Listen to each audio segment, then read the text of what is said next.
নমস্কার, নিউজ 18 বাংলায় আপনাদের প্রত্যেককে স্বাগত। আমি বিশ্ব মজুমদার। শুরু করছি সোজা সাপটা মেগা ডিবেট। আমরা এমন একটা সময়ে এই বিতর্ক সভা করছি যখন বাঙালির সেরা উৎসব দুর্গাপূজা শুরু হতে কয়েকদিন মাত্র বাকি। মহিষাসুরমর্দিনীর জন্ম লড়াইয়ের মধ্য দিয়েই। বাঙালির ইতিহাসে নানা লড়াইয়ের সাক্ষী তিনি। এককালে এই দুর্গাপুজোকে সামনে রেখে দেশপ্রেমীদের একখাট্টা করতেন নেতাজি সুভাষচন্দ্র বসু। সিমলা ব্যায়াম সমিতি, বাগবাজার সার্বজনীনের মতো পুজোগুলো স্বদেশীর প্রতীক হয়ে দাঁড়িয়েছিল স্বাধীনতার লড়াইয়ের সময়। তারপর দেশ স্বাধীন হয়েছে, দেশের বাইরের শত্রুর সঙ্গে লড়াইও শেষ হয়েছে, প্রতিযোগিতা শুরু হয়েছে দেশের ভিতরে। সেই লড়াইয়ের আঁচও গিয়ে পড়েছে দুর্গাপুজোর গায়ে। আজ তাই কোনো মণ্ডপের দেওয়ালে পরিযায়ী শ্রমিকের মুখ, আবার কোথাও মণ্ডপ সজ্জায় অপারেশন সিঁদুর। উৎসবের আসরে ভোটের দেয়াল লিখন স্পষ্ট। বাঙালির উৎসব নিঃসন্দেহে বাঙালির আবেগ, কিন্তু উৎসব ছুঁতে পারলেই কি আবেগকে ছোঁয়া যায়? এই প্রশ্নও কিন্তু অত্যন্ত প্রাসঙ্গিক। আজকের সোজাসাপটা মেগা ডিবেটে আমাদের মোশন আবেগের উৎসবে ভোটের আগমনী। আর এ নিয়ে বলার জন্য বিভিন্ন রাজনৈতিক দলের বক্তারা এবং বিশ্লেষকরা আমার সঙ্গে রয়েছেন। আমি প্রথমেই মঞ্চে ডেকে নেব বিজেপির পক্ষে অভ্র সেনকে। দেখুন, আমরা একটা অদ্ভুত সময়ে বাস করছি। এখন বাঙালির ঘরে ঘরে স্পন্ডেলাইটিস, কারণ তৃণমূল কংগ্রেস কোমর বেঁধে নেমে পড়েছে বাঙালির মাথা উঁচু করবে। এ লড়াই চলছে, অসাধারণ লড়াই। পার্থ চট্টোপাধ্যায় এই লড়াইয়ের একদম প্রথম সারিতে ছিলেন। উনি খেলনা নিয়ে খেলে বাঙালির মাথা উঁচু করেছেন, আমরা দেখেছি। চালচোর বালু চাল চুরি করেছে, আমাদের বাঙালির মাথা উঁচু হয়েছে, সেটা আমরা দেখেছি। আমরা দেখেছি আরেকজন এমএলএ কিছুদিন আগেই পাঁচিল টপকাতে গিয়ে পড়ে গেছে, বাঙালির মাথা উঁচু হয়েছে, আমরা দেখেছি। আমরা দেখেছি রাজ্যের মুখ্যমন্ত্রী ধর্নায় বসে গেছেন যে চোরদেরকে ধরা যাবে না, বাঙালির মাথা উঁচু হয়েছে, খুব ভালো কথা। এরকম মাথা উঁচুর প্রসঙ্গ যদি টানতে থাকি তাহলে একের পর এক এক্সাম্পল দেওয়া যাবে। স্পন্ডেলাইসিসে ঘরে ঘরে মানুষ ভুগছে, কোনো অসুবিধা নেই, এরকম চলবে। এবার আবেগের কথা বলছিলেন বিশ্বদা, ঠিকই তো। বাঙালি আবেগ নিয়ে আমরা বলার কি? আমরা তো চারটি, আমরা বিজেপি করি, আমরা বাইরের লোক, আমরা বলবো না। তৃণমূল কংগ্রেস হচ্ছে বাঙালি। তৃণমূল কংগ্রেস একা মৌরুসি পাট্টা নিয়ে রেখেছে যে বাংলার কথা বলবে, বাঙালির কথা বলবে। এই ধরুন আমার পরে কখনো বলতে আসবেন, পার্থদা বলতে আসবেন। পার্থদা একজন সম্মানীয় এমপি। আমি দেখছিলাম পিআরএস ইন্ডিয়াতে ডেটা, পার্থদার অ্যাটেন্ডেন্স হচ্ছে পার্লামেন্টে 16%। এবার আমি বললাম, পার্থদা 16% অ্যাটেন্ডেন্স, 100 দিন পার্লামেন্ট হলে পার্থদা 16 দিন যান। তারপরে আমি বুঝতে পারলাম পার্থদা তো আসল বাঙালি। কারণ কীর্তি আজাদ, ইউসুফ পাঠান, ভাই এদের সঙ্গে আমপাতা জোড়া জোড়া খেলার জন্য কেউ যায় বাঙালি পার্লামেন্টে? পার্থদা, যদিও মুখ্যমন্ত্রী মমতা বন্দ্যোপাধ্যায় এই অবাঙালিদের পাঠিয়েছেন বাঙালি অস্মিতার কথা বলে, কিন্তু পার্থদা আসল বাঙালি। পার্থদা বলেছেন দূর বেটা, যাবই না পার্লামেন্ট। খুব ভালো কথা। এবার পরিযায়ী শ্রমিক নিয়েও আমি কথা শুনছিলাম, বিশ্বদা আপনি বলছিলেন। এবার দেখুন, পরিযায়ী শ্রমিক নিয়ে তো অনেক গল্প তৃণমূলের মুখে শুনলাম। এবার আমি তো এই গল্পটাও শুনেছি যে যখন ক্যাবিনেটের মিটিংগুলো হয় তখন একদল লোক, যখন একদল মন্ত্রী ঢোকে তাদেরকে মাটিতে বসায়, কারণ তারা অলরেডি মুখ কালো করে ফেলেছে চুরি ফুরি করে। আর যারা এখনো চুরি করেনি বা করার লাইনে রয়েছে তাদেরকে বসার টুলফুল দেয়। এবার আমি এই কথাটা শুনেছি, আমি তো ক্যাবিনেটের মন্ত্রী নই, গোপন মারফত শুনেছি, সূত্র মারফত শুনেছি। এবার এই কথাটা যদি সত্যি হয় তাহলে পরিযায়ী শ্রমিকদের নিয়ে জায়গায় জায়গায় ছিনিমিনি খেলা হচ্ছে, আমি ধরে নেব সেটাও সত্যি। তাহলে তৃণমূল বলুক কোনটা সত্যি। এবার বিষয়টা হচ্ছে, দেখুন, বাঙালি অস্মিতার কথা যারা বলে, বাঙালি আবেগের কথা যারা বলে, তাদের নিশ্চয়ই রাজেশ তাপসের কথাটা মনে থাকা উচিত। দাড়ি বিটে দুটো ছেলে বাংলার টিচার চেয়েছিল বলে হজবি গুলি না, একদম বন্দুকের গুলি তাদের বুকে দাগিয়ে দিয়ে দুটো ছেলেকে খুন করেছে এই তৃণমূল সরকার। তারপর এরা বড় বড় কথা বলে, বাঙালি অস্মিতার কথা বলে। এদের ক্যাবিনেটের একজন মন্ত্রী যিনি বড় বড় ডায়লগ দিয়েছিলেন যে কালেকটিভ রেসপন্সিবিলিটি, পার্থদা একা চুরি করেনি, ওই ডিসিশন তো রেখে সবার ছিল। উনি বলেন আমাদের রাজ্যে 50% লোক উর্দুতে কথা বলবে, তারপর বাঙালি অস্মিতার বড় বড় ডায়লগ এই তৃণমূলীদের মুখে শুনবো। এবার আমি কয়টা তথ্য তুলে ধরি। ধরুন কয়েক বছর আগে, এটা একদম তথ্যের ভিত্তিতে বলছি, যখন কেন্দ্র সরকার থেকে বলা হলো যে ভাই রেশন কার্ড তো প্রচুর দিয়েছো, তার সঙ্গে আধার কার্ডকে সংযুক্তিকরণ করো। প্রথমে তো আমাদের এই বাঙালি অস্মিতা নিয়ে লড়াই করা সরকার সেটা শুনতে চাইছিল না। পরে যখন শুনলো আর যখন মানতে বাধ্য হলো, দেখা গেল 10.5 কোটি রেশন কার্ড আগে ছিল, তারপর কমেছে দাঁড়িয়ে গেল 8.5 কোটি। এবার আমার মৌলিক প্রশ্ন হচ্ছে, ওই 2 কোটি রেশন কার্ড কোন বাঙালিদের দিয়েছিলেন বাবা? নাকি এগুলো অনুপ্রবেশকারীদের দেওয়া, নাকি নিজে 5 ব্যাগ চাল ডাল বেশি বাড়িতে তুলছিলেন তৃণমূলের নেতারা, সেই জন্য ওগুলো ফেকভাবে বিলি করেছিলেন? যাই হোক, ছাড়ুন, এটাও ভুলে যেতে হবে। আরেকটা জিনিস বলছি, সেটাও পরে ভুলে যাবেন আপনারা। এটা হচ্ছে এই রাজ্য সরকারের সার্কুলার। রাজ্যের একজন মন্ত্রীও রয়েছেন প্যানেলে, উনিও বলবেন, আমি আশা করবো উনি এর উত্তর দেবেন ওনার বক্তব্যের সময়। এই সার্কুলার থেকে আমি 2টো লাইন পড়ে শোনাচ্ছি, আধার কার্ড নিয়ে এই সার্কুলারটা বলছে, the process of Aadhaar enrolment in West Bengal has been very good. খুব ভালো কথা, দারুণ, খঞ্জনি বাজান, দারুণ কাজ করছেন। তারপরের লাইনটা শুনুন, বলছে, in the age group of 18+, 105% Aadhaar cards have been issued. মানে এটা বুঝুন, 100 জন যদি 18+ এজের লোক থাকে, এই সরকার সার্কুলার দিয়ে নির্লজ্জের মতো করে বলছে 105টা আধার কার্ডেরা ইস্যু করে। আর দুর্গাপুজো শুনুন, টাকা চড়িয়ে প্রিন্টেড লুঙ্গি পাওয়া যায়, টাকা চড়িয়ে হিন্দুদেরকে মুর্শিদাবাদ মালদায় সব জায়গায় মেরে হিন্দুদেরকে আপনারা কিনতে পারবেন না। প্রত্যেকটা হিন্দু, প্রত্যেকটা বাঙালি জানে এই তৃণমূল কি জিনিস। পরের বক্তা স্নেহাশিস চক্রবর্তী, তৃণমূল কংগ্রেসের পক্ষে। আমরা প্রায় দুর্গা পুজোর উৎসবের মধ্যেই প্রায় ঢুকে পড়ছি, এবং দুর্গাপুজো বাঙালির আবেগ, বাঙালির সামাজিক জীবন, আর্থিক জীবনের সাথে অঙ্গাঙ্গিভাবে যুক্ত, বাঙালির কৃষ্টি সংস্কৃতির সাথে যুক্ত এই দুর্গাপুজো। এবং শুধু বাংলা না, বাংলার বাইরেও যারা বাঙালি আছেন দেশ বিদেশে এবং আমাদের পার্শ্ববর্তী যে রাজ্যগুলো আছে, অসম, ত্রিপুরা, বিহার, ঝাড়খণ্ড, যেখানে বাঙালি আছে, সারা বছর কিন্তু এই দুর্গাপুজোর জন্য অপেক্ষা করে থাকে। এবং দুর্গাপুজোর উৎসর যে পৌরাণিক ব্যাখ্যা, আমি তার মধ্যে যেতে চাই না, কিন্তু আপনারা একমত হবেন যে বাঙালির এই শ্রেষ্ঠ উৎসব দুর্গাপুজোকে বাংলার মুখ্যমন্ত্রী মমতা বন্দ্যোপাধ্যায় তিনি যেভাবে এর পাশে দাঁড়িয়েছেন, তাতে আজকে এই দুর্গাপুজো 2021 সালে ইউনেস্কো দ্বারা ইনট্যাঞ্জেবল কালচারাল হেরিটেজ হিসেবে স্বীকৃতি পেয়েছে। শুধু না, এবং যে রেড রোড কার্নিভাল তিনি প্রতি বছর অনুষ্ঠিত করছেন তার নেতৃত্বে, সেখানে দেশ বিদেশের অতিথিরা আসেন এবং আন্তর্জাতিক ক্ষেত্রে সেটা দৃষ্টি আকর্ষণ করেছে। এবং এই দুর্গাপুজোর সাথে যেমন একটা ধর্মীয় ব্যাপার থাকে, তেমনি এর একটা আর্থিক দিকও আছে। প্রায় 1,00,000 কোটি টাকার উপর আর্থিক লেনদেন হয়, এবং সারা বছর ধরে কত মানুষ জীবন জীবিকার জন্য এই দুর্গাপুজোর জন্য অপেক্ষা করে থাকেন। যিনি প্রতিমা তৈরি করেন, যিনি প্রতিমার সাজসজ্জা তৈরি করেন সারা বছর ধরে, যিনি প্যান্ডেল করেন, যিনি আলো দেন, যিনি একটি স্টল দিয়ে ঘুগনি বেচেন কিংবা কোনো খাবার দোকান তৈরি করেন, এমনকি চাঁদমালা তৈরি করে যারা, তারা প্রত্যেকেই কিন্তু এই দুর্গা পুজো থেকে তাদের সারা বছরের যে উপার্জন সেটা কিন্তু অনেকটাই তারা সংগ্রহ করতে পারে। এবং এই দুর্গা পুজোকে যাতে আরও ভালো করে বাঙালি তার উৎসব পালন করতে পারে, 43,000-এর উপর পুজো কমিটিকে রাজ্য সরকার 1,10,000 টাকা করে দিয়েছে, এবং কয়েক বছর ধরেই মাননীয় মুখ্যমন্ত্রী এটা দিচ্ছেন।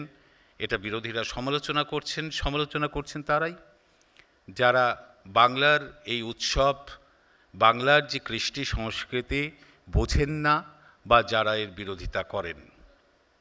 এবং এর ভেতরে যে একটা অর্থনীতি থাকে সেটাও তারা অনুভব করতে চান না। শুধুমাত্র তৃণমূল কংগ্রেসের বিরোধিতা বা সরকারের বিরোধিতা করতে গিয়ে তারা যে আদপে বাংলার বিরোধিতা করে বসেন, সেটাও বিরোধী দল যারা করেন তারা বোঝেন না। তারা কখনো বলেন যে বাংলায় নাকি দুর্গাপুজো করতে দেয়া হয় না, তারা কখনো কখনো দেবী দুর্গার বংশ পরিচয় নিয়ে প্রশ্ন তোলেন, কখনো আবার শুনি দিল্লির মুখ্যমন্ত্রী রেখা গুপ্তা তিনি দুর্গাপুজোর প্যান্ডেলে প্রধানমন্ত্রীর ছবি টানাতেই হবে বাধ্যতামূলক করে দেন। এবং আমি মনে করি না যে এই দুর্গা পুজোর সাথে রাজনীতির কোনো সম্পর্ক আছে। এটা বাঙালির উৎসব, শ্রেষ্ঠ উৎসব, আপামর বাঙালি এই উৎসবে অংশগ্রহণ করেন। যে কোনো রাজ্যেরই একটা নিজস্ব উৎসব থাকে, তো বাংলার শ্রেষ্ঠ উৎসব দুর্গাপুজো, এটা তো বাংলার রয়েছে, এবং সেটা সামনে প্রশ্ন তুলছেন যারা, তারা ঠিক করছেন কিনা ভেবে দেখবেন। এর সাথে ভোটের সম্পর্ক নেই, এর সাথে রাজনীতিরও কোনো সম্পর্ক নেই। আমরা বিশেষ করে আমরা যারা সরকারে আছি, মানুষের ভোট দ্বারা নির্বাচিত হয়ে, তারা আমরা কখনোই এই দুর্গাপুজোর সাথে রাজনীতিকে যুক্ত করতে চাই না। তার কারণ হচ্ছে, একটি সরকারি অর্ডারের মধ্যে দিয়ে 43,000 পূজা কমিটি, সেই পূজা কমিটির মধ্যে সব রাজনৈতিক দলের মানুষই থাকতে পারে। সেই পুজো প্যান্ডেলে যারা আসেন, দলে দলে মানুষ, সব রাজনৈতিক দলের মানুষই থাকতে পারে, আপামর বাংলার মানুষ থাকতে পারে। এর সাথে রাজনীতির কোনো সম্পর্ক নেই। যারা এটার মধ্যে রাজনীতির মালিন্যতা ঢোকানোর চেষ্টা করছেন, তারা কিন্তু বাংলার সংস্কৃতি বিরোধী। এবং দুর্গাপুজোকে যারা ছোট করেন, তারা বাংলাকে ছোট করেন। বাংলার হৃদয়ে রক্তক্ষরণের সূচনা তারাই তৈরি করেন।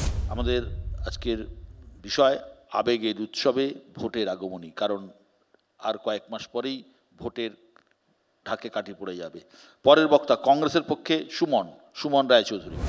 যদিও আচার্য প্রফুল্লচন্দ্র রায় আমাদের বাঙালিকে ব্যবসামুখী করে তুলতে চেয়েছিলেন, কিন্তু আমরা সেই পথে হাঁটতে পারিনি।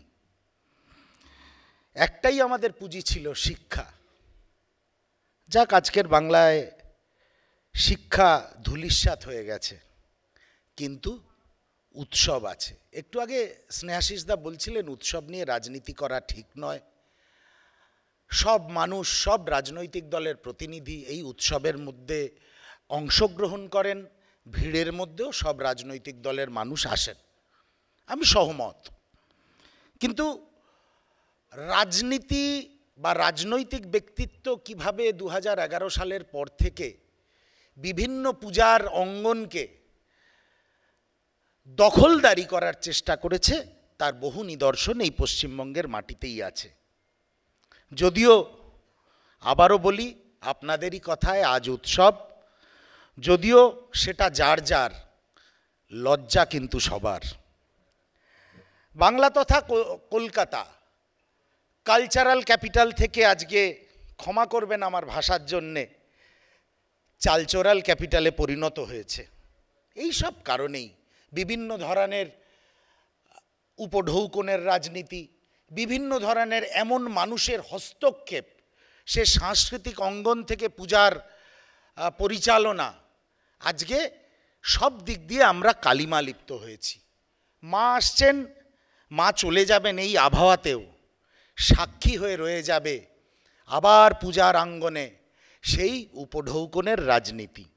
এক নতুন জনগোষ্ঠী এবারও আমাদের মা আমাদের জন্য রেখে যাবেন, পরিচয় করিয়ে দিয়ে যাবেন, যারা রাজ্য সরকারের দেওয়া খামগুলো খুব খুশির সঙ্গে হাত পেতে নেবেন এবং আগামী নির্বাচনে এই পূজা কমিটিগুলো ক্লাবগুলোর মতন রাজ্য সরকার তথা বাংলার শাসক দলকে সাহায্য করার জন্যে উদ্বেলিত হয়ে উঠবেন।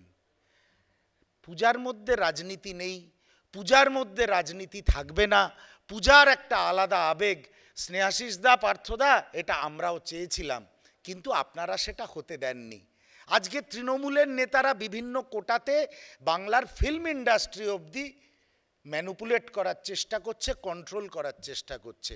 পূজার আঙ্গন থেকে টলিউড, কোথায় আপনাদের দাপাদাপি নেই? সব আবেগ, স্বাভাবিক আবেগগুলো আজকে আপনাদের রাজনৈতিক ক্ষমতায়নের মাধ্যমে হারিয়ে যেতে বসেছে। আবার আরেক পক্ষ রয়েছে প্রচণ্ড আত্মবিশ্বাসী, অপারেশন সিঁদুর থেকে পরিযায়ী শ্রমিকদের মুখ চেষ্টা করছেন তারা, কিন্তু তাদের জন্য আমার খারাপ লাগে, খুব দুর্ভাগ্যের। তারা জানেনও না কোথায় রাতের অন্ধকারে তাদের এই ইচ্ছা, তাদের এই আকাঙ্ক্ষা 14 তলায় অধিষ্ঠিত হওয়ার, তাদেরই কোট আনকোট বিশ্বগুরু কোথায় অ্যাডজাস্ট করে ফেলেছেন। কিন্তু তারা অপারেশন সিঁদুর, পরিযায়ী শ্রমিক, বিভিন্ন বিষয়, বিভিন্ন বিষয় ছবি আঁকছেন, দেয়াল আঁকছেন, প্যান্ডেলের দেওয়ালে ভালো ভালো শিল্পী এনে মানুষের লক্ষ লক্ষ মানুষের ভিড় করছেন। আমি তাদের রাজনৈতিক ইচ্ছা আকাঙ্ক্ষা নিয়ে প্রশ্ন তুলি না, শুধু বলি একবার ভেবে দেখুন সত্যিই আপনারা কি চান, সত্যিই আপনারা কি পারবেন। আর আরও একটা টপিক রেখেছিলেন বিশ্বদা, যেটা আজকে দেখলাম, অনুপ্রবেশ, এসআইআর, এগুলো তো আছেই, রাজনীতির অঙ্গ হয়ে গেছে। কিন্তু আমার একটাই প্রশ্ন বাংলার শাসক দলকে, এসআইআরের বিরোধিতা আমরা করছি, এসআইআরের বিরোধিতা আপনারা করছেন, তফাৎ আছে। আমরা নির্বাচন কমিশনের প্রক্রিয়াটার বিরোধিতা করছি। আমি চাই না দ্বিজেন মুখোপাধ্যায়, সন্ধ্যা মুখোপাধ্যায় এসে ভোট দিক। আমি চাই না 2006 সালে আমার বাবা গত হয়েছিলেন, সে আজও এসে ভোট দিয়ে যাক। আমি চাই না তার সঙ্গে আমার ভোট কেন্দ্রে দেখা হোক। আমি শান্তিতে তাকে তর্পণ করার সময় স্মরণ করতে চাই। কিন্তু পার্থদা, স্নেহাশিস দা, আপনাদের আমলে আমার বাবাও আমার সঙ্গে দেখা করতে চলে আসেন ভোটের দিন। এইটা বোধহয় না হলেই ভালো হতো। আর ভারতীয় জনতা পার্টিকে একটা কথা বলি, অনুরাগ সিং ঠাকুর যদি কোনো কথা বলেন, তার যদি এভিডেভিট না লাগে, রাহুল গান্ধী বিরোধী দলনেতা, যে এই এসআইআর আন্দোলন নিয়ে সারা ভারতবর্ষকে উদ্বেলিত করেছে, সেও এভিডেভিট দেবে না। পরিশেষে একটাই কথা, বীরেন্দ্রনাথ চট্টোপাধ্যায়ের কবিতা মানুষ থেকে একটু আপনাদের বলি, হঠাৎ মনে হলো এইটা একটু পড়া দরকার বা পড়লে আমার ভালো লাগবে। তার ঘর পুড়ে গেছে অকাল অনলে, তার মন ভেসে গেছে প্রলয়ের জলে, তবু সে এখনো মুখ দেখে চমকায়, এখনো সে মাটি পেলে প্রতিমা বানায়। পরের বক্তা রাজনৈতিক বিশ্লেষক সংঘমিত্রা সরকার। এই শারদ উৎসবের প্রধান অবশ্যই দুর্গাপুজো। সেই দুর্গাপুজো শুধুই একটি সম্প্রদায়ভুক্ত অনুষ্ঠান নয়, এই অনুষ্ঠানের সঙ্গে জড়িয়ে রয়েছে আপামর জনসাধারণের বিভিন্ন ধরনের অংশীদারিত্ব।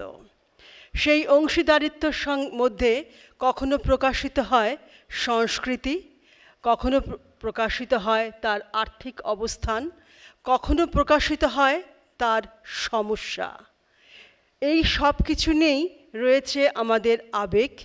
সেই আবেগ তাড়িত বাঙালিরা অবশ্যই একটু আবেগ তাড়িত, কারণ জোয়ার ভাটার দেশের মানুষ, সেই কারণেই বাঙালিদের জোয়ার ভাটার মতন আবেগটিও থাকে। আমার পূর্ববর্তী বক্তার দুপক্ষের একটা স্পষ্ট অবস্থান দেখতে পেলাম।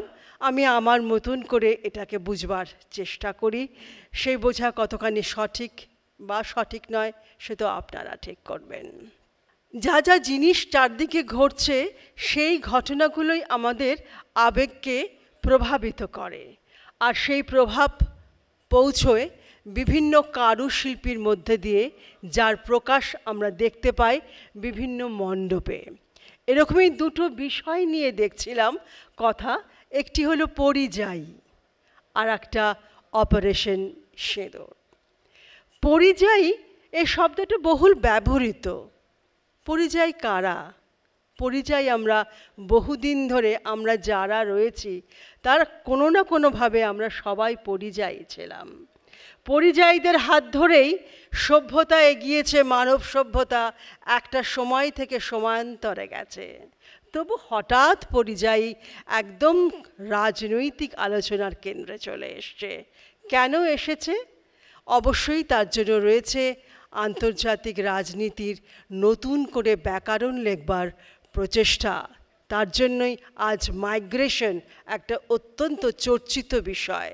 আর আমাদের অভিজ্ঞতা তো আমাদের দেখতে পাই ওই চোখের সামনে, যখন আমরা সবাই ভয়ের চোটে ঘরে বসেছিলাম, বেশ কিছু মানুষ যাদের পরিযায়ী পরিচিতি, তাদেরকে দেখেছিলাম রেলে কাটা পড়তে। আসলে এই পরিযায়ীরা সেই ইনভিজিবল পপুলেশন, তাদের কর্মক্ষমতায় আমাদের সমৃদ্ধি হয়, যাদের কথা আমরা ঠিক সেভাবে মনে রাখতে পারি না।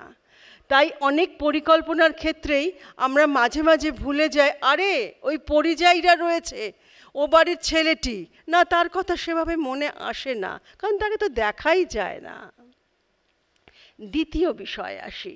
এই পরিযায়ী নিয়ে একটা আন্তর্জাতিক সংগঠন রয়েছে, ইউনাইটেড নেশনস করতে বাধ্য হয়েছে, কারণ পরিযায়ী শুধু আমাদের সমস্যা নয়, সারা বিশ্বের সমস্যা, বিশ্বের রাজনীতির কেন্দ্রে বারংবার উঠে আসছে। সেই ট্রাম্প বাবু থেকে শুরু করে আমাদের নিজেদের সরকাররাও এই পরিযায়ী নিয়ে বিভিন্নভাবে বিভিন্ন চারণ করছে। তার প্রকাশ অবশ্যই থাকবে আমাদের প্যান্ডেলে, কারণ এ তো আমাদের অংশ। দ্বিতীয়, অপারেশন সিঁদুর। অপারেশন সিঁদুর আমাদের সরকারের একটি কি বলবো, একটা সদর্থক ভূমিকা গ্রহণ করেছিল, যে বরং একটি সমস্যার মধ্যে দিয়ে আমরা দীর্ঘদিন ধরে চলেছি। সেই অপারেশন সিঁদুর আমাদের অত্যন্ত সজাগ সেনাবাহিনীর একটি সাফল্য, তাকেও তো আমাদের মনে রাখতে হবে। তার মধ্যে তো প্রভাব রয়েছে। এই প্রসঙ্গে একটা ছোট্ট কথা বলি। কিছুক্ষণ আগে আমাদের পূর্ববর্তী বক্তা বললেন যে রাজনীতির মলিনতা। না, রাজনীতি কখনো মলিন হয় না, রাজনীতি আমাদের পরিচয়। অ্যারিস্টটল এই পরিচয় দিয়ে গেছে। এই পরিচয়কে আমরা কখনো কোনোভাবে মলিন বলবো না। আমাদের প্রত্যেকের সত্তাই হলো রাজনৈতিক সত্তা। সেই সত্তাকে আমরা আপনাদের কাছে, সবার কাছে আমার আবেদন থাকে, এই রাজনীতিকে কখনো আমরা মলিন হতে দেব না। এটাই আমাদের সভ্যতার কাছে সবচেয়ে বড় অঙ্গীকার থাকা দরকার। পরবর্তী বক্তা সিপিআইএমের পক্ষে কৌস্তব চট্টোপাধ্যায়। রাষ্ট্র শাসকের চরিত্র যেমন সময়ে সময়ে বদলায়, তাকে সাপ্লিমেন্ট করার মতো করেই সোসাইটিতে সুপারস্ট্রাকচারও বদলায়, সুপারস্ট্রাকচার প্রিভেল করে। সুপারস্ট্রাকচার কি? শিল্প, সংস্কৃতি, ভ্যালুজ, মূল্যবোধ, আবেগ, এগুলো বদলায়। যেমন হিটলারের সময়, হিটলারের জামানায় হের হিটলার বলার অভ্যাস ছিল। হিটলারের আগেও জার্মানিতে তা ছিল না, হিটলারের পরেও তা ছিল না। শত শত বছর ধরে এই শারদোৎসবের সাথে বাংলার মানুষের আবেগের সম্পর্ক আছে, বাস্তব। কিন্তু এখন গুরুত্বপূর্ণ হচ্ছে এই আজকের ডিবেটে পরের লাইনটা, উৎসব এবং ভোটের আগমন। সংসদীয় গণতন্ত্রে ভোট খুবই গুরুত্বপূর্ণ, এ ব্যাপারে কোনো সন্দেহ নেই। আগেও ছিল, এখনও আছে, আগামী দিনেও থাকবে, বিশেষ করে ভারতের ডেমোক্রেসিতে। গুরুত্বপূর্ণ বিষয় হলো মানুষ এখন এই বাজার অর্থনীতির জামানায় মানুষ পণ্যে পরিণত হচ্ছে, নাগরিক পণ্যে পরিণত হয়ে যাচ্ছে। উৎসবের সাথে রাজনীতিকে যুক্ত করলে ঠিক যেমন হয় ঠিক সেরকম হচ্ছে। আমাদের দেশের নেতাকে হিন্দু সাজতে হয় আর আমাদের রাজ্যের মুখ্যমন্ত্রীকে মুসলমান সাজতে হয়। সমস্যা এইটা। আসলে মানবতার সামনে এখন সবচেয়ে বড় চ্যালেঞ্জ কি জানেন? সবচেয়ে বড় চ্যালেঞ্জ হচ্ছে আসলে মানুষ কিন্তু মাল্টি লেয়ার্ড, সিঙ্গেল লেয়ার্ড নয়। কিন্তু ভোট সর্বস্ব ভোগীরা এটাকে সিঙ্গেল লেয়ারে পরিণত করার চেষ্টা করছে। মানে ক্রিয়েটিভিটিহীন মানুষ, যান্ত্রিক মানবতা তৈরি করার চেষ্টা হচ্ছে। বিশেষ করে গত 1.5 দশক ধরে আমাদের দেশ এবং পৃথিবীতে ফার রাইট পলিটিক্স, অতি দক্ষিণপন্থা, যে বারবারন্ত এই সময় লেজিসলেটিভ, এক্সিকিউটিভ, জুডিশিয়ারি এবং মিডিয়ার একটা অংশের মধ্যে এইরকম একটা একমুখী মানুষ তৈরি করার প্রবণতা দেখা যাচ্ছে। দেখুন ট্রাম্প, বেঞ্জামিন বাবুকে দেখুন কি করছেন, মোদি সাহেবকে দেখুন, আরেকটা মা আছে আমাদের রাজ্যে, আবার ইতালিতে মেলোনিকে দেখুন। স্বাধীনতার পর থেকে বাংলার মানুষ অনেক সরকার দেখেছে। 60-এর দশকে, 70-এর দশকে যখন বামপন্থীরা সরকার তৈরি করবে, শেষ দিকে বামপন্থীদের নামে প্রচার ছিল যে এরা এলে শেষ পর্যন্ত পুজো করতে দেবে না, হয়নি সেটা। কিন্তু আজকে সরকারি পৃষ্ঠপোষকতায় পুজো এবং সেটাকে রাজনৈতিক স্বার্থে চ্যানেলাইজ করা, যুক্তি যেমন আছে সেরকম কুযুক্তিও আছে। কেমোফ্লেজ করাটা এখন শাসকের সবচেয়ে বড় একটা আর্ট। আমি বলবো, মার্জনা করবেন, রোমারোলা যদি না থাকতেন তাহলে রবীন্দ্রনাথ কিন্তু মুসলিনী সম্বন্ধে অন্য মূল্যায়ন করে ফেলতেন। সমস্যা হলো দেশে বা রাজ্যে রোমারোলারা নেই। ক্রাইসিস কি আছে? এটোকাটা কমিটি আছে, কমিটিতে চটি চাটারা আছে দেশে এবং রাজ্যে। আমি বলবো উৎসব নিয়ে আলোচনা হচ্ছে। উৎসব শাশ্বত। যেরকম সূর্য পূব দিক থেকে ওঠে, পশ্চিমে অস্ত যায়, উৎসবের মধ্যেও অনেক কিছু সেরকম শাশ্বত। উৎসব সেরকম, উৎসবের মধ্যেও অনেক কিছু শাশ্বত। বেকারের যন্ত্রণা, কর্মসংস্থান, পরিযায়ী কিন্তু আজকে শুধু শ্রমিক বাংলায় হচ্ছে না, আজকে ছাত্ররাও পরিযায়ী হয়ে যাচ্ছে বাংলায়। চুরি, দুর্নীতি, মূল্যবৃদ্ধি, এগুলোও কিন্তু উৎসবের মধ্যে শাশ্বত। আরজিকর, তামান্না, বাংলার দুর্গাদের কি অবস্থা, মেয়েদের কি অবস্থা, চুরি কোন জায়গায় পৌঁছে গেছে। রাজ্যের মুখ্যমন্ত্রী বলছেন ধর্ম যার যার, উৎসব সবার। ঠিক বামপন্থীদের স্লোগান, বামপন্থীদের কথা। এখন মুখ্যমন্ত্রী আবার কাট পেস্টে বিশ্বাস করেন। কাট পেস্ট খেলা হবে, কাট পেস্ট, মামাটি মানুষ, কাট পেস্ট, যা দেখছেন এটাও এক ধরনের চুরি। যাই হোক, স্লোগান চুরি। মুসলিম একই কায়দায় করতো। অযোধ্যার রাম মন্দির হয়েছে, তাই দীঘায় জগন্নাথের মন্দির করতে হবে, কম্পিটিটিভ কমিউনালিজম। বিজেপি রামনবমী করবে, তাই তৃণমূল নেমে পড়বে হনুমান জয়ন্তী করতে। কাজের কথা বললেই মোদি বলবে পকোড়া ভাজো, মমতা বলবে চপ ভাজো। দেখুন একই রকম। ধরুন রেখা গুপ্তা বলেছেন যে, ঠিকই তো বললেন স্নেহাশিস দা, রেখা গুপ্তা বলেছেন দিল্লিতে মোদির ছবি লাগাতে হবে। ঠিক দেখুন কলকাতায় দেখুন পুজোতে টাকা দেওয়া হচ্ছে, টাকা দেওয়ার একটা শর্ত হচ্ছে একটা ব্যানার, মমতার ছবি। ছেড়ে দিন কলকাতায় ডেঙ্গুর যে তৃণমূল কংগ্রেসের সরকারি প্রচার, আপনি ডেঙ্গুর মশার ছবি দেখবেন, একই রকম মমতার ছবি দেখবেন, মশা না মমতা আপনি গুলিয়ে ফেলবেন। এত প্রচার, এত প্রচার। ববির পুজো উদ্বোধনে কি বললেন মুখ্যমন্ত্রী? পার্থ যে অ্যারেস্ট হলো। পুজো উদ্বোধনে চোখ আঁকতে গেছেন। আপনি কোনোদিন বুদ্ধদেব ভট্টাচার্যকে দেখেননি দুর্গা প্রতিমার চোখ আঁকতে? আপনি কোনোদিন দেখেননি জ্যোতি বসুকে ফেস টুপি পরে নামাজ পড়তে? রাজনীতি, লোকেরা রাজনীতি করবে, সাথে ধর্মকে মিলিয়ে দেওয়ার চেষ্টা হচ্ছে। ববির পুজোতে গিয়ে রাজ্যের মুখ্যমন্ত্রী বললেন চাকরি চোরির কথা, বলতে পারেন না। চাকরি চোরদের নিজের দলের না, চাকরি চোরদের আড়াল করলেন। আমি শেষ করবো যে কথা বলে, আমার বিপক্ষের বক্তারা তো বলবেন যে সিপিআইএম স্টল করে, উৎসবকে ব্যবহার করে। না, প্রশ্নটা সেটা না। আচ্ছা, সিপিআইএম যদি বুক স্টল করা বন্ধ করে দেয়, ধরুন তাহলে কি হবে? গ্রামে নতুন নাটক লেখা বন্ধ হয়ে যাবে, মফস্বলে নতুন লাইব্রেরিতে বই আসা বন্ধ হয়ে যাবে, লিটল ম্যাগ পুজোর সময় কবিতা লেখা হয়, গান লেখা হয়, সিডি বিক্রি হয়, অডিও বিক্রি হয়, বন্ধ হয়ে যাবে? বন্ধ হবে না। শারদ সংখ্যা, ব্যাপক শারদ সংখ্যার জন্য আমরা বসে থাকি, সারা বছর অপেক্ষা করি, বন্ধ হয়ে যাবে? বন্ধ হবে না। সিপিআইএম আসলে এই নতুন রচনা সমূহের বিপণন কেন্দ্র তৈরি করে বুক স্টলগুলোতে। ঠিক এখানেই উৎসব ভোট বিপণনকারীদের সঙ্গে সিপিআইএমের বিপণনের পার্থক্য। আসলে দুর্গাপুজো এমন একটা উৎসব, যে উৎসবে লক্ষ লক্ষ মানুষ, কোটি কোটি মানুষ ইনভলভ থাকেন, আসেন, এবং দুর্গাপুজোর যে মণ্ডপ, সেখানে জনসংযোগেরও একটা বড় ব্যাপার। সুতরাং জনসংযোগ রাজনৈতিক নেতারা করেন, দুর্গাপুজো সে স্টলই হোক, সে মণ্ডপই হোক, সব জায়গাতেই। সুতরাং এই জায়গাকে কেউ ছেড়ে দিতে রাজি হন না বা ছাড়েনও না, এটাই বাস্তব। পরের বক্তা রাজনৈতিক বিশ্লেষক সুমন ভট্টাচার্য। দুর্গার মধ্যে আমরা মা, মাতৃভূমি এবং বিশ্ব মাতাকে দেখতে পাই। 26শে ডিসেম্বর 1925 সালে মালনালয় জেল থেকে চিঠিটা লিখেছিলেন সুভাষচন্দ্র বোস, যার কথা বিশ্ব শুরুতে উল্লেখ করল। ফলে পুজোর সঙ্গে রাজনীতি থাকবে, পুজোর সঙ্গে আবেগ থাকবে, এর কোনোটাই নতুন না। সুভাষ বোসের চাইতে নিশ্চয়ই এখানে কেউ দেশপ্রেমিক অথবা কি বলে রাজনীতিকও নেই। সুভাষ বোস বাগবাজার সার্বজনীনের পুজোর সভাপতি ছিলেন, এবং সেটাও হয়েছিলেন স্বদেশী বা অনুশীলন সমিতির অনুরোধে। সুভাষ বোসের জীবনে দুর্গাপুজো বারবার ফিরে এসছে। 1938 এবং 1939 সালে যখন উনি বাগবাজার পুজো কমিটির সভাপতি, তখন তিনি পুরো পুজো মণ্ডপটাই সাজানোর সিদ্ধান্ত নিয়েছিলেন স্বদেশী পোস্টার দিয়ে। নাম দিয়েছিলেন আর্তের পুজো। ফলে 2025-এ এসে যদি কেউ পরিযায়ী শ্রমিকদের নিয়ে পুজো করে বা যদি অপারেশন সিন্দুরও করে, তাতে আপত্তির কিছু নেই। দেখুন, ডিফারেন্ট কনটেক্সট, ডিফারেন্ট বিষয়। জানা উচিত যে চিত্তরঞ্জন দাস এবং সুভাষ বোস বাগবাজার পুজোর জন্য একটা পার্কই করে দিয়েছিলেন। ওই পার্কটা আগে ছিল না। ফলে পুজোর সঙ্গে সরকার থাকবে সেটাও নতুন নয়। প্রশ্ন হচ্ছে যে বাঙালির কতটা আবেগ পুজোর সঙ্গে জড়িত, আর সবাই সেটা কিভাবে ব্যবহার করতে পারছে। I am not going into details, কারণ সেটা বললে বামরা দুঃখ পাবে। বামেদের স্টল করা ছাড়া আর কী বা করার থাকতে পারে? মানে স্টলের বাইরে তো বামেদের কাছে আর কিছু নেই, ভেতরেও কিছু নেই, রাস্তাতেও কিছু নেই, ঠিক আছে। যেটা মূল প্রশ্নটায় ফেরা যাক, যে পুজোকে আপনি জাতীয়তাবোধ বা রাজনীতির থেকে আলাদা করবেন কি করে? দেশ মানে আমাদের স্বাধীনতা আন্দোলন, পশ্চিমবঙ্গের স্বাধীনতা আন্দোলনের সঙ্গে ওতপ্রোতভাবে জড়িয়ে আছে দুর্গাপুজো। 1919 সাল অবধি পুজোটা ছিল বেসিক্যালি বড়লোকদের জায়গা।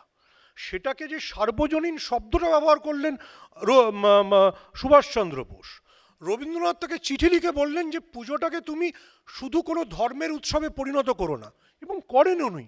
বাগবাজার পুজোর সঙ্গে মুসলিম কচুয়ানদের এবং সমাজের দলিতদের যে যোগাযোগ ছিল সেটা রবীন্দ্রনাথকে চিঠি লিখে সুভাষ বোস মনে করিয়ে দিলেন। তো আপনি সুভাষ বোস যা করে গেছেন, রবীন্দ্রনাথ যা করে গেছেন, বা ইভেন যদি আপনি অবনীন্দ্রনাথের কথা বলেন, অবনীন্দ্রনাথ যা কথা বলেছেন, বা ইভেন বিবেকানন্দর ছোট ভাই ভূপেন্দ্রনাথ দত্ত যা কথা বলেছেন, সেগুলোকে যদি অস্বীকার করেন তাহলে তো মুশকিল। যেটা প্রশ্ন হচ্ছে যে আপনি পুজোর সঙ্গে দেশাত্মবোধ, জাতীয়তাবাদ, আবার আমি বলছি, যিনি অপারেশন সিন্দুরকে ব্যবহার করছেন তিনি সঠিক কাজই করছেন। অপারেশন সিন্দুর একটা বাঙালির মানে ভারতীয় জাতির একটা মানে কি বলে একটা উদযাপনের বিষয়, সেটা কেন করবেন না? আবার আমি মনে করাই, মানে সবাই হয়তো ভুলে যাচ্ছেন যে নেতাজির যারা বায়োগ্রাফার তারা বলেছিলেন যে তিলক ভেবেছিলেন গণেশ চতুর্থীর কথা আর নেতাজি ভেবেছিলেন পুজোর কথা। ফলে আজকে আপনি যদি কোনো পুজো মণ্ডপ সে যদি পরিযায়ী শ্রমিককেই ব্যবহার করে, নেতাজি করেছেন, আবার আমি বলছি ভূপেন্দ্রনাথ দত্ত করেছেন, আমি যাদের কথা বললাম তাদের চাইতে বড় পুজোর সংগঠক, বড় বাঙালি, বড় দেশপ্রেমী কেউ নয়। সুভাষ বোস, অবনীন্দ্রনাথ ঠাকুর, আমি নাম করে যেতে পারি, নগেন্দ্রনাথ ঘোষাল, হেম মুখার্জি, দুর্গাচরণ চট্টোপাধ্যায়, চুনিলাল চ্যাটার্জি, সবাই পুজোর সঙ্গে যুক্ত ছিলেন। ফলে আজকে যদি পুজোর সঙ্গে রাজনীতি, দেশাত্মবোধ থাকে সেটা অন্যায় না, এটা আলাদা কথা। আবারও আমি বলছি মার্জিনাল ফোর্সকে নিয়ে আলোচনা করা উচিত নয়, এটা অবশ্যই তৃণমূল বিজেপির একটা রাজনৈতিক লড়াই হতে পারে। পুজোকে কে কতটা ব্যবহার করতে পারে রাজনীতিকরা, কতটা সূক্ষ্ম হবে, কতটা পরিশীলিত হবে, সেটাই দেখার, এ নিয়ে কোনো সন্দেহ নেই। পরের বক্তা বিজেপির পক্ষে সজল ঘোষ, নিজেও কিন্তু একটা বড় পুজোর উদ্যোক্তা।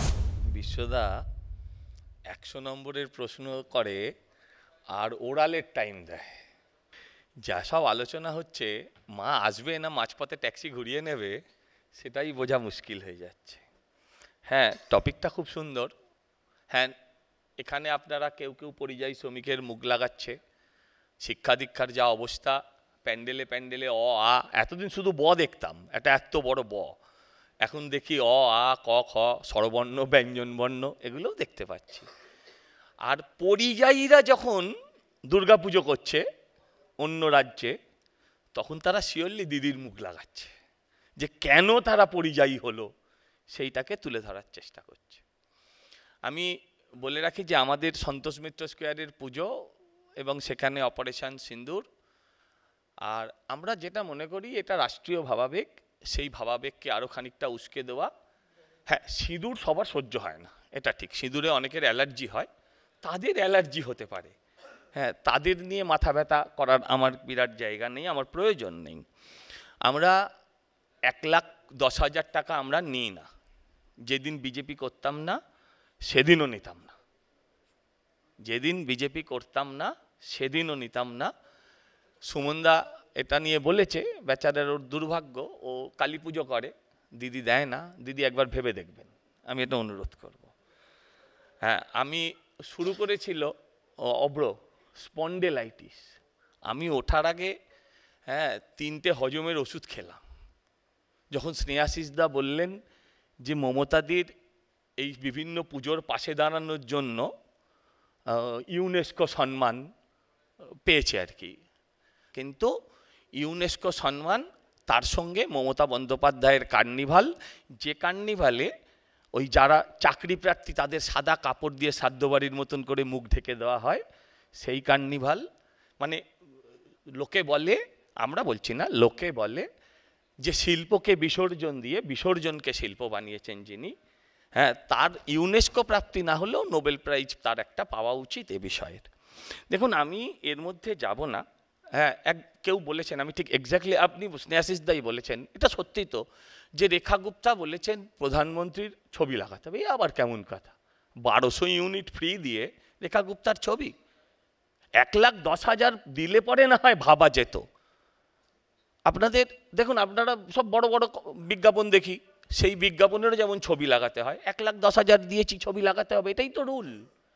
কিন্তু এই যে খুব প্রাসঙ্গিকভাবে পরিযায়ী শ্রমিকের মুখ, সেই পরিযায়ী শ্রমিকের মুখে থাকলোটা কি? সেই পরিযায়ী শ্রমিকের মুখে 500 কোটি টাকা আপনারা খরচা করছে এই রাজ্যের সরকার পুজোর পাশে দাঁড়ানোর নাম করে। পুজোটাই নাকি এখন বড় শিল্প, পশ্চিমবঙ্গে কোনো শিল্প নেই। বামেরা যারা পুজো মানত না তাদের সময়ও এই রোজগারটা হতো, তাদের সময়ও হতো। এটা আপনারা নতুন কিছু করে দেখাননি।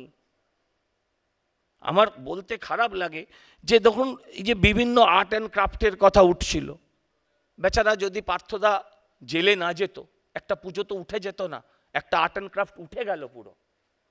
বাংলার শিল্প, বাংলার সংস্কৃতি, বাংলার কালচার কতটা পিছিয়ে গেল দাদা বলুন, অত্যন্ত যন্ত্রণার কথা। আমি আবারও বলি যে সুমনদা আবার বলেছে যে বাবার সঙ্গে দেখা হয়, এটা ভোটের রাজনীতিতে চলে গেছিল, আমি সেদিকে হাঁটবো না। বাবার সঙ্গে ভোটের দিন দেখা হয়। আরে সুমনদা আপনার খেয়াল নেই আপনার দাদুর সঙ্গেও আপনার বাবার দেখা হতো বাম আমলে, আজকে তাদের সঙ্গে হাত মিলিয়ে চলছেন আপনারা। আপনাদের একটু ভাবতে হবে, মায়ের কাছে প্রার্থনা করুন যে মা শুভবুদ্ধি দাও আমাদের হৃদয়ে, আমাদের মাথায় শুভবুদ্ধি দাও।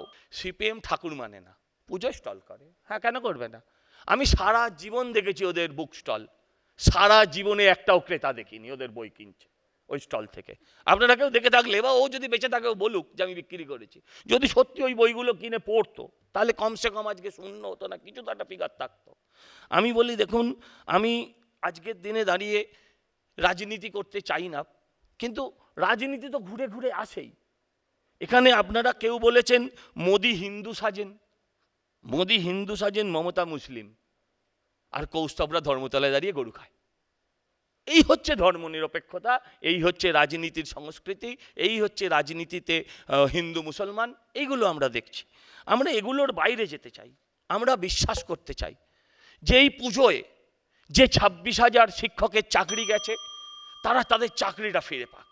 আমরা বিশ্বাস করতে চাই মমতাদি যেমন কেন্দ্রীয় সরকারকে অনুকরণ করে 26 তারিখের মধ্যেই সমস্ত পাওনা গন্ডা মিটিয়ে দেবে, মাইনে টাইনেগুলো পাইয়ে দেবে বলেছেন, সাধুবাদ জানাই। সেরকমভাবে তাদের ডিএগুলোও দিয়ে দিক। আমরা সেটা চাই যে সমস্ত পরিযায়ী শ্রমিক, শুনুন উনি শুধু পরিযায়ী শ্রমিকদের ডাকছেন, আইটি লেবারদের ডাকছেন না, সবাইকেই ডাকুন যাতে বাংলা ছেড়ে যেতে না হয়। 5,000 টাকার বিনিময়ে তাদের ট্রেন ভাড়া উঠবে না, তাদেরকে ডাকছেন, তারা কেউ আসবে না। আমরা চাই এই বাংলায় হিন্দু মুসলিম সকলে মিলে, হ্যাঁ ঠিক, ধর্ম যার যার, উৎসব সবার, এটা সব ক্ষেত্রে বলবেন, শুধু পুজোর ক্ষেত্রে বলেন কেন? এটা ঈদে বলবেন, এটা 25শে ডিসেম্বর বলবেন, এটা দুর্গা পুজোতে বলবেন। এটাই তো চাই একটা সরকারের। একটা সরকার 1,10,000 টাকা করে দিয়েছে। আমরা ট্যাক্সের টাকাটা এই কারণে দিইনি যে সরকার পুজোতে খরচা করবে, সরকার মন্দিরে খরচা করবে। আমরা দিয়েছিলাম সরকার মানুষের চাকরি দেবে, সরকার উন্নয়ন আনবে। কেষ্টর উন্নয়ন আবার দয়া করে আনবেন না। ধন্যবাদ। পরের বক্তা তৃণমূল কংগ্রেসের পক্ষে পার্থ ভৌমিক। আমার মনে পড়ে যাচ্ছে যে 1898 সালে স্বামী বিবেকানন্দ পরিভ্রমণে বেরিয়েছেন ভারতবর্ষ। 6 মাস হাঁটতে হাঁটতে তিনি পৌঁছলেন কাশ্মীরে, সঙ্গে ভগিনী নিবেদিতা। বিবেকানন্দ দাঁড়িয়ে দেখছেন একটি মা একটি বাচ্চা মেয়েকে খাবার দিয়ে গেলেন। বাচ্চা মেয়েটির কাছে কিছুক্ষণের মধ্যে দৌড়ে এলো একটি বাচ্চা ছেলে। মেয়েটি তার খাবার ওই বাচ্চা ছেলেটিকে দিয়ে দিলেন। বিবেকানন্দ চিৎকার করে ভগিনী নিবেদিতাকে বললেন, নিবেদিতা, কালকে অষ্টমী, আমি আমার মা দুর্গাকে পেয়ে গেছি, আমি ওকে পুজো করব। বিবেকানন্দ দৌড়ে মেয়েটির বাড়িতে গেলেন, পরিবারকে রাজি করালেন। ব্রাহ্মণ পণ্ডিতেরা চিৎকার করে উঠলেন, স্বামীজি আপনি এটা করতে পারেন না, কারণ মেয়েটি মুসলমান। বিবেকানন্দ বললেন, ওর মধ্যে আমি মাকে দেখেছি, আমি ওরই পুজো করব। পুজো করলেন যাকে, সেই মেয়েটি একটি মুসলমান পরিবারের মেয়ে। পুজোর উপকরণ যিনি সাজালেন তিনি খ্রিস্টান, ভগিনী নিবেদিতা। সেখান থেকে কুমারী পুজোর সূত্রপাত, এবং বেলুর মঠে এখনও রোজ অষ্টমীর দিন কুমারী পুজো হয়। বাঙালি আমরা যে হিন্দু ধর্মে বিশ্বাস করি সেটা মূলত রামকৃষ্ণদেব বিবেকানন্দের হিন্দু ধর্ম, এবং তাকে পাথেয় করেই আমাদের পথ চলা। আমি জানি না পুজোর মণ্ডপে যখন আমরা সবাই মিলে আড্ডা মারি তখন আমরা কেউ জিজ্ঞেস করি না কে সিপিএম, কে বিজেপি, কে তৃণমূল। পাড়ার আড্ডাটা কিন্তু চলে, হয়তো রাজনৈতিক বিতর্কও চলে। এই যে বলছে পুজো দখল করে নেওয়া, পুজো কেউ কোনো দিন দখল করতে পারে না। পাড়ার মানুষ যাকে দায়িত্ব দেয় সেই পুজোর দায়িত্ব পায়। তাহলে আজকে সন্তোষ মিত্র স্কোয়ারের পুজো সজলের হাত থেকে কেউ কেড়ে নিয়েছে? ওটা তো প্রদীপদার আমল থেকে চলছে। অর্থাৎ পুজো কোনো দিন দখল হয় না। যারা যে পাড়ায় সক্রিয় ভূমিকা পালন করে তারা সেই পাড়ার পুজোর দায়িত্ব পায়। আমি যখন আমার পাড়ার পুজোর দায়িত্ব নিয়েছিলাম তখন সিপিএম ক্ষমতায়। তাহলে আমি কি আমার ক্ষমতার জোরে আমার পাড়ার পুজোর দখল নিয়েছিলাম? আমি শুধু একটা পরিসংখ্যান বলবো, 1,10,000 টাকা অনুদানটাকে যদি আপনারা বিচার্য বিষয় করেন তাহলে দয়া করে অনুরোধ করব, 2011 সালের আগে বাংলার বুকে কটা দুর্গাপুজো হতো, আজকে 2025 সালে বাংলার বুকে কটা দুর্গাপুজো হচ্ছে। দুর্গাপুজোর সংখ্যা প্রায় 14,000 থেকে 15,000 বেড়ে গেছে এই অনুদানটা পাওয়ার পরে। আমার বক্তব্য হচ্ছে, আমার বন্ধু মন্ত্রী স্নেহাশিস যেটা বলছিল যে এতে অর্থনৈতিক একটা উন্নতি হয়েছে, এটা তো স্বাভাবিক। একটা দুর্গাপুজো যখন আমি দায়িত্ব নিয়ে বলতে পারি, এই 12-14 হাজার দুর্গাপুজো হতোই না যদি মমতা ব্যানার্জির এই 1,10,000 টাকা না পেত। অর্থাৎ প্রকারান্তরে বাঙালি, বাংলার মানুষ যাতে তাদের হিন্দু ধর্ম ঠিকমতো পালন করতে পারেন তার ব্যাপারে যিনি সক্রিয় ভূমিকা পালন করছেন তার নাম মমতা বন্দ্যোপাধ্যায়। এবার সেই প্যান্ডেলে কে কোন মুখ আঁকবেন, কে কোন থিম করবেন, সেটা সেই যারা পুজো কমিটি তাদের বিচার্য বিষয়। এবার যদি আপনি রাজনীতিগতভাবে বলতে বলেন যে হ্যাঁ পরিযায়ী শ্রমিকের মুখ যারা আঁকছে তারা বলছে যে 2,476 জন পরিযায়ী শ্রমিক এই সময়ের মধ্যে শুধু বাঙালি হওয়ার কারণে বাইরের বিজেপি শাসিত রাজ্য থেকে বিতাড়িত হয়েছে। হরিয়ানা থেকে 793 জন বিতাড়িত হয়েছে, মহারাষ্ট্র থেকে 168 জন বিতাড়িত হয়েছে, উড়িষ্যা থেকে 361 জন বিতাড়িত হয়েছে, দিল্লি থেকে 108 জন বিতাড়িত হয়েছে। আচ্ছা, শুধু বাংলার মানুষ পরিযায়ী শ্রমিক হিসাবে বাইরের রাজ্যে যায়? বাইরের রাজ্যের পরিযায়ী শ্রমিক বাংলায় নেই? প্রায় 1.5 কোটি পরিযায়ী শ্রমিক যারা বিভিন্ন রাজ্য থেকে বাংলার বুকে কাজ করেন।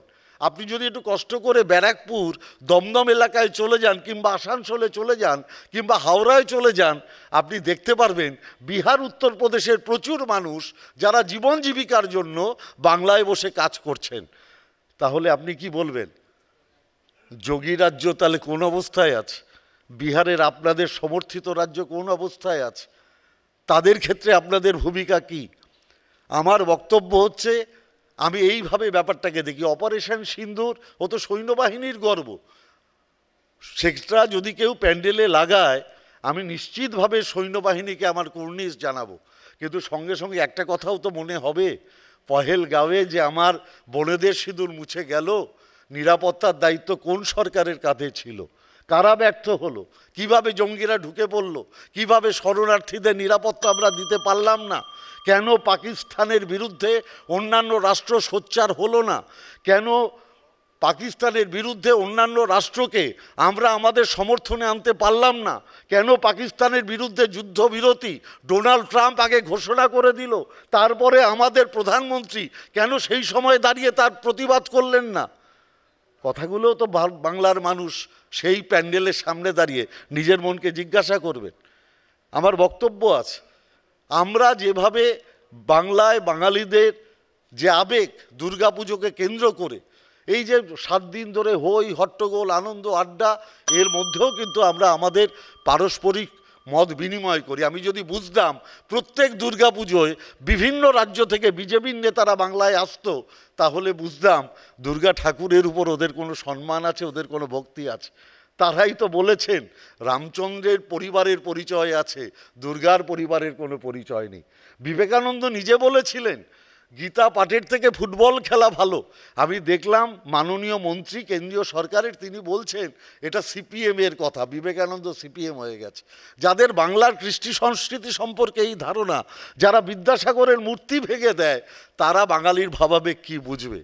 বাঙালি বোঝে ভোটের সময় এদের আগমন, ভোট মিটে গেলে এদের আর পাওয়া যাবে না। আমি শেষ করব একটা কথা বলে, ওদের ছেলেরা নাগপুর থেকে দাঙ্গা বিদ্যা শেখে, আমার শিক্ষা কবি নজরুল শ্যামা সঙ্গীত লেখে। ভেবেছোটা কি এটা গুজরাট? গরুতেই হবে হল্লা। এখানে দেবীর বোধনের সুর, বাজান যে বিসমিল্লাহ।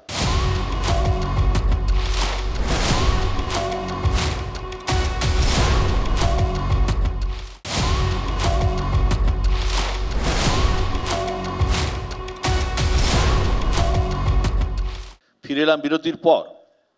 দেশে এখন দুটো জিনিস নিয়ে প্রবল চর্চা চলছে, একটা হচ্ছে ডেমোগ্রাফি মিশন আর অন্যটা এসআইআর বা ভোটার তালিকায় স্পেশাল ইন্টেন্সিভ রিভিশন। দুটো একেবারে আলাদা বিষয় হলেও উদ্দেশ্য কিছুটা এক বলেই অনেকে মনে করছেন। ডেমোগ্রাফি মিশনের টার্গেট ভারতের জনসংখ্যা থেকে অনুপ্রবেশকারীদের চিহ্নিত করে বের করে দেওয়া, আর এসআইআর এর লক্ষ্য ভোটার তালিকা থেকে ভুয়ো ভোটারদের চিহ্নিত করে বের করে দেওয়া। এই ডেমোগ্রাফিক মিশন নিয়ে চর্চা শুরু হয়েছিল 15ই আগস্ট থেকে, যেদিনকে লালকেল্লা থেকে দেওয়া ভাষণে প্রধানমন্ত্রী নরেন্দ্র মোদী ঘোষণা করেছিলেন কি এই মিশন কবে থেকে শুরু হবে তা নিয়ে কিন্তু স্পষ্ট কিছু কেন্দ্র বলেনি। অন্যদিকে এসআইআর দৌড়চ্ছে ফুল স্পিডে।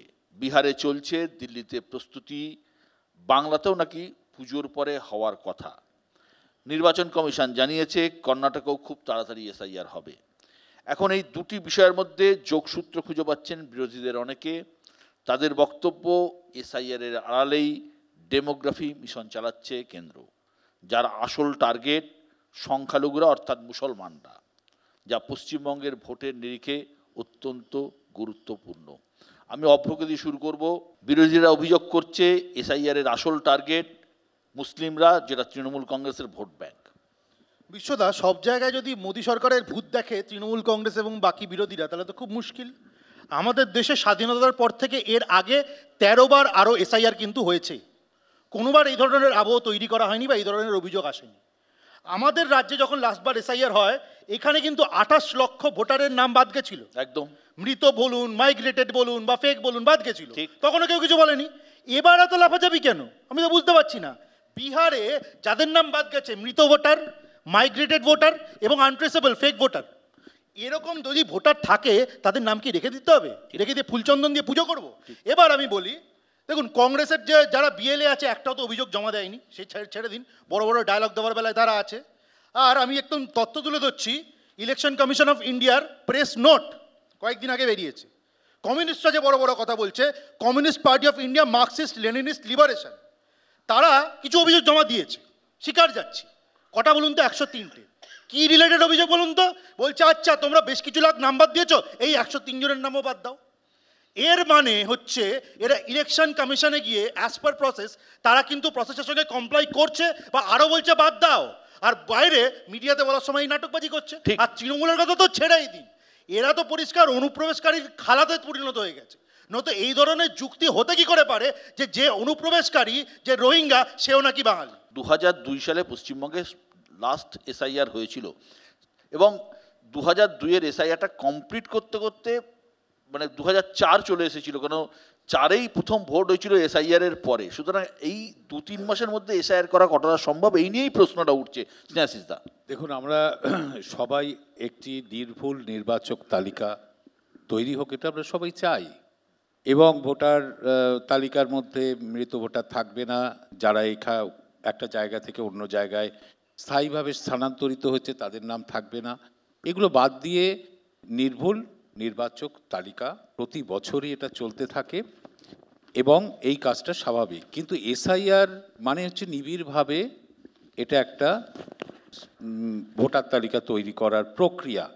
2002 সালে যেটা হয়েছিল, 2000 সাল থেকে তার প্রস্তুতি ছিল এবং সেটা কমপ্লিট হতে আরও 2 বছর লেগে গিয়েছিল। আমাদের আপত্তিটা ওখানেই যে এই তাড়াহুড়ো করে, সামনে আমাদের রাজ্যে তো 26-এ ভোট আছে, তাড়াহুড়ো করে এই বিষয়টা করা ঠিক হচ্ছে না, এটা অবাস্তব। এটা হচ্ছে আমাদের 1 নম্বর পয়েন্ট। 2 নম্বর পয়েন্ট ছিল আমাদের, যে যদিও সুপ্রিম কোর্ট পরবর্তীকালে আধার যোগ করলো, যে জন্ম সার্টিফিকেট চাই, এটা অবাস্তব ছিল। আমাদের কাছে মনে হয়েছিল অবাস্তব এই কারণে যে বার্থ সার্টিফিকেট আগে ছিল না, বাড়িতে জন্মাতো বহু মানুষ, এবং 2000 সালে বামফ্রন্ট নোটিফিকেশন করেছিল বার্থ সার্টিফিকেটের, তার আগে তো সব বার্থ সার্টিফিকেট ব্যাপারটাই ছিল না। এবং আমরা 2010-11-তে যখন এলাম আপনারা ভয় পাচ্ছেন এসআইআর নিয়ে? না, ইনস্টিটিউশনাল ডেলিভারি ছিল 67%, অর্থাৎ তার আগে বহু মানুষ বাড়িতে জন্মাতো, বার্থ সার্টিফিকেট পাবে কোথায়?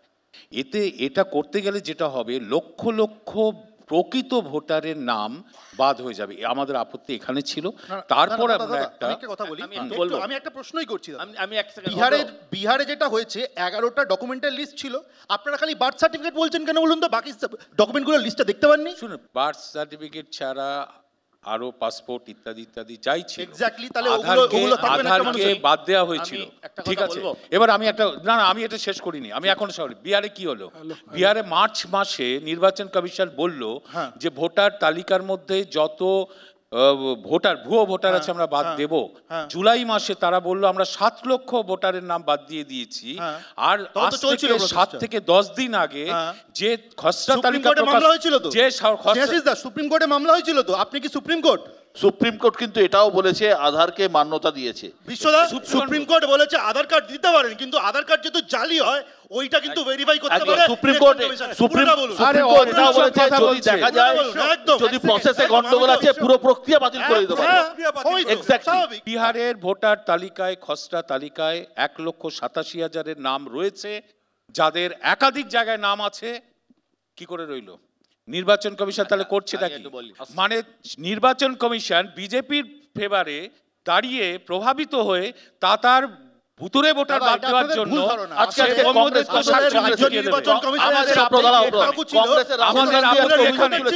সেই জন্য আমার বক্তব্য হচ্ছে এই বক্তব্যগুলো সুপ্রিম কোর্টে বলার সময় কোথায় ছিলেন আপনারা? সুমন রায়চৌধুরী, আজকেই মাননীয় বিরোধী দলনেতা লোকসভার যে সাংবাদিক সম্মেলনটা করেছেন, সেখানে উনি একটা অভিযোগ তুলেছেন যে কি কি প্রক্রিয়ায় টার্গেটেড ভোটার ডিলিটেড হচ্ছে। এক হচ্ছে automatic filing of online EC forms, সেগুলো সব জানি আমরা। না, জানেন না? অবশ্যই জানি। আপনি বসে আছেন, আমি ভাবছি আপনি জানেন না। রাজ্যের বাইরের মোবাইল নাম্বার ব্যবহার করা হচ্ছে। পার্টিকুলার কিছু কিছু রাজনৈতিক দলের ভোট পকেট যেগুলো আছে সেগুলোকে টার্গেট করা হচ্ছে।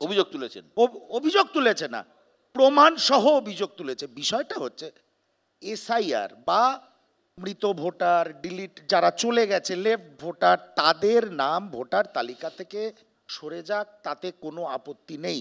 আমি তো আমার একটু আগে বক্তব্যেও বললাম যে যারা ভোটার নয়, যারা জীবিত নয়, যারা ওই জায়গায় থাকেন না, তাদের নাম সেই জায়গার ভোটার লিস্ট থেকে ডিলিটেড হবে, তাতে কোনো অসুবিধা নেই। এসআইআর আগেও হয়েছে। কিন্তু যে প্রক্রিয়ায় নির্বাচন কমিশনকে ভারতীয় জনতা পার্টি নিজের শাখা সংগঠনে কনভার্ট করে এই এরিয়া ওয়াইজ ভোটার টার্গেট করে বিভিন্ন রাজনৈতিক দলের ভোট পকেটগুলোকে টার্গেট করছে, অমুক বিধানসভায় কেন্দ্রে 16,000 ভোটার ডিলিটেড, আপনি গিয়ে সার্ভে করান।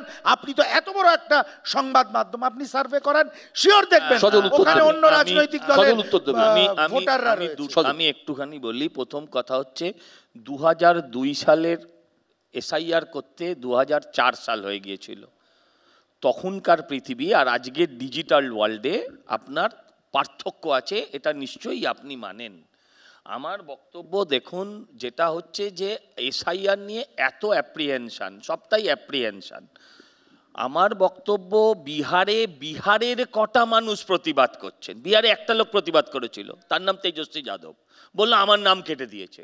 পরের দিনই ইলেকশন কমিশন বলে দিয়েছিল তোমার নাম অমুক জায়গা আরেকটা আছে। আরেকজন বিরোধী দলনেতা লোকসভার, তিনি একটা অ্যাটম বোমা ফাটাবেন বলেছিলেন, তার থেকে ধোঁয়া বা গ্যাস কিছুই এখনো বেরোয়নি তার বোমা থেকে।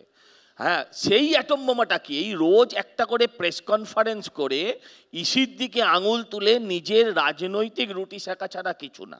আমি বলছি যাদের নাম বাদ গেছে, মানে সুমনদা একটু আগে বলেছে আমার 2006 সালে মরে যাওয়া পিতার নাম আছে, সেটা নিশ্চয়ই বাদ যাবে, আর কারোর নাম বাদ যাবে না। আপনি নিশ্চিন্তে থাকুন, বিহারের মানুষ নিশ্চিন্তে আছে। বাঙালি শুধু এখানে চিৎকার চেঁচামেচি করার কোনো প্রয়োজন নেই। আমি সংঘমিত্রের কাছে আসবো। দেখুন, আপনি তো রাজনীতির লোক নন, আপনি রাজনৈতিক বিশ্লেষক।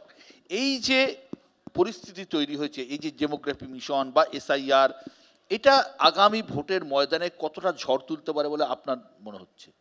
আমার প্রথম যেটা মনে হয় যে এটা মূলত ইলেকশন কমিশন তার বিষয় ছিল অশোক স্তম্ভের নিয়ন্ত্রণে যারা রয়েছেন বা অশোক স্তম্ভ ব্যবহারকারী যারা রয়েছেন তারা এই বিষয়ে যত বক্তব্য কম বলবেন মানুষ তত বেশি আশ্বস্ত বোধ করবেন।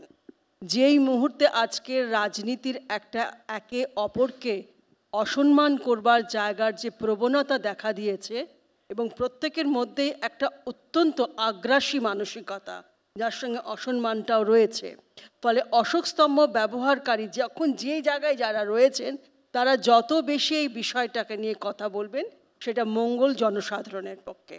দ্বিতীয়ত, রাজনীতিতে এর প্রভাব পড়বে এই কারণ মানুষ বেশ কিছু যারা মনে করছেন যে এরা এই বিষয়টার দ্বারা তার প্রতি অবিচার করা হবে, তাদের একটা আতঙ্ক কাজ করবে এবং সেই আতঙ্ক থেকে কিন্তু তারা কে কোথায় ভোট দেবে তারটা নির্ধারণ করবার সম্ভাবনা রয়েছে।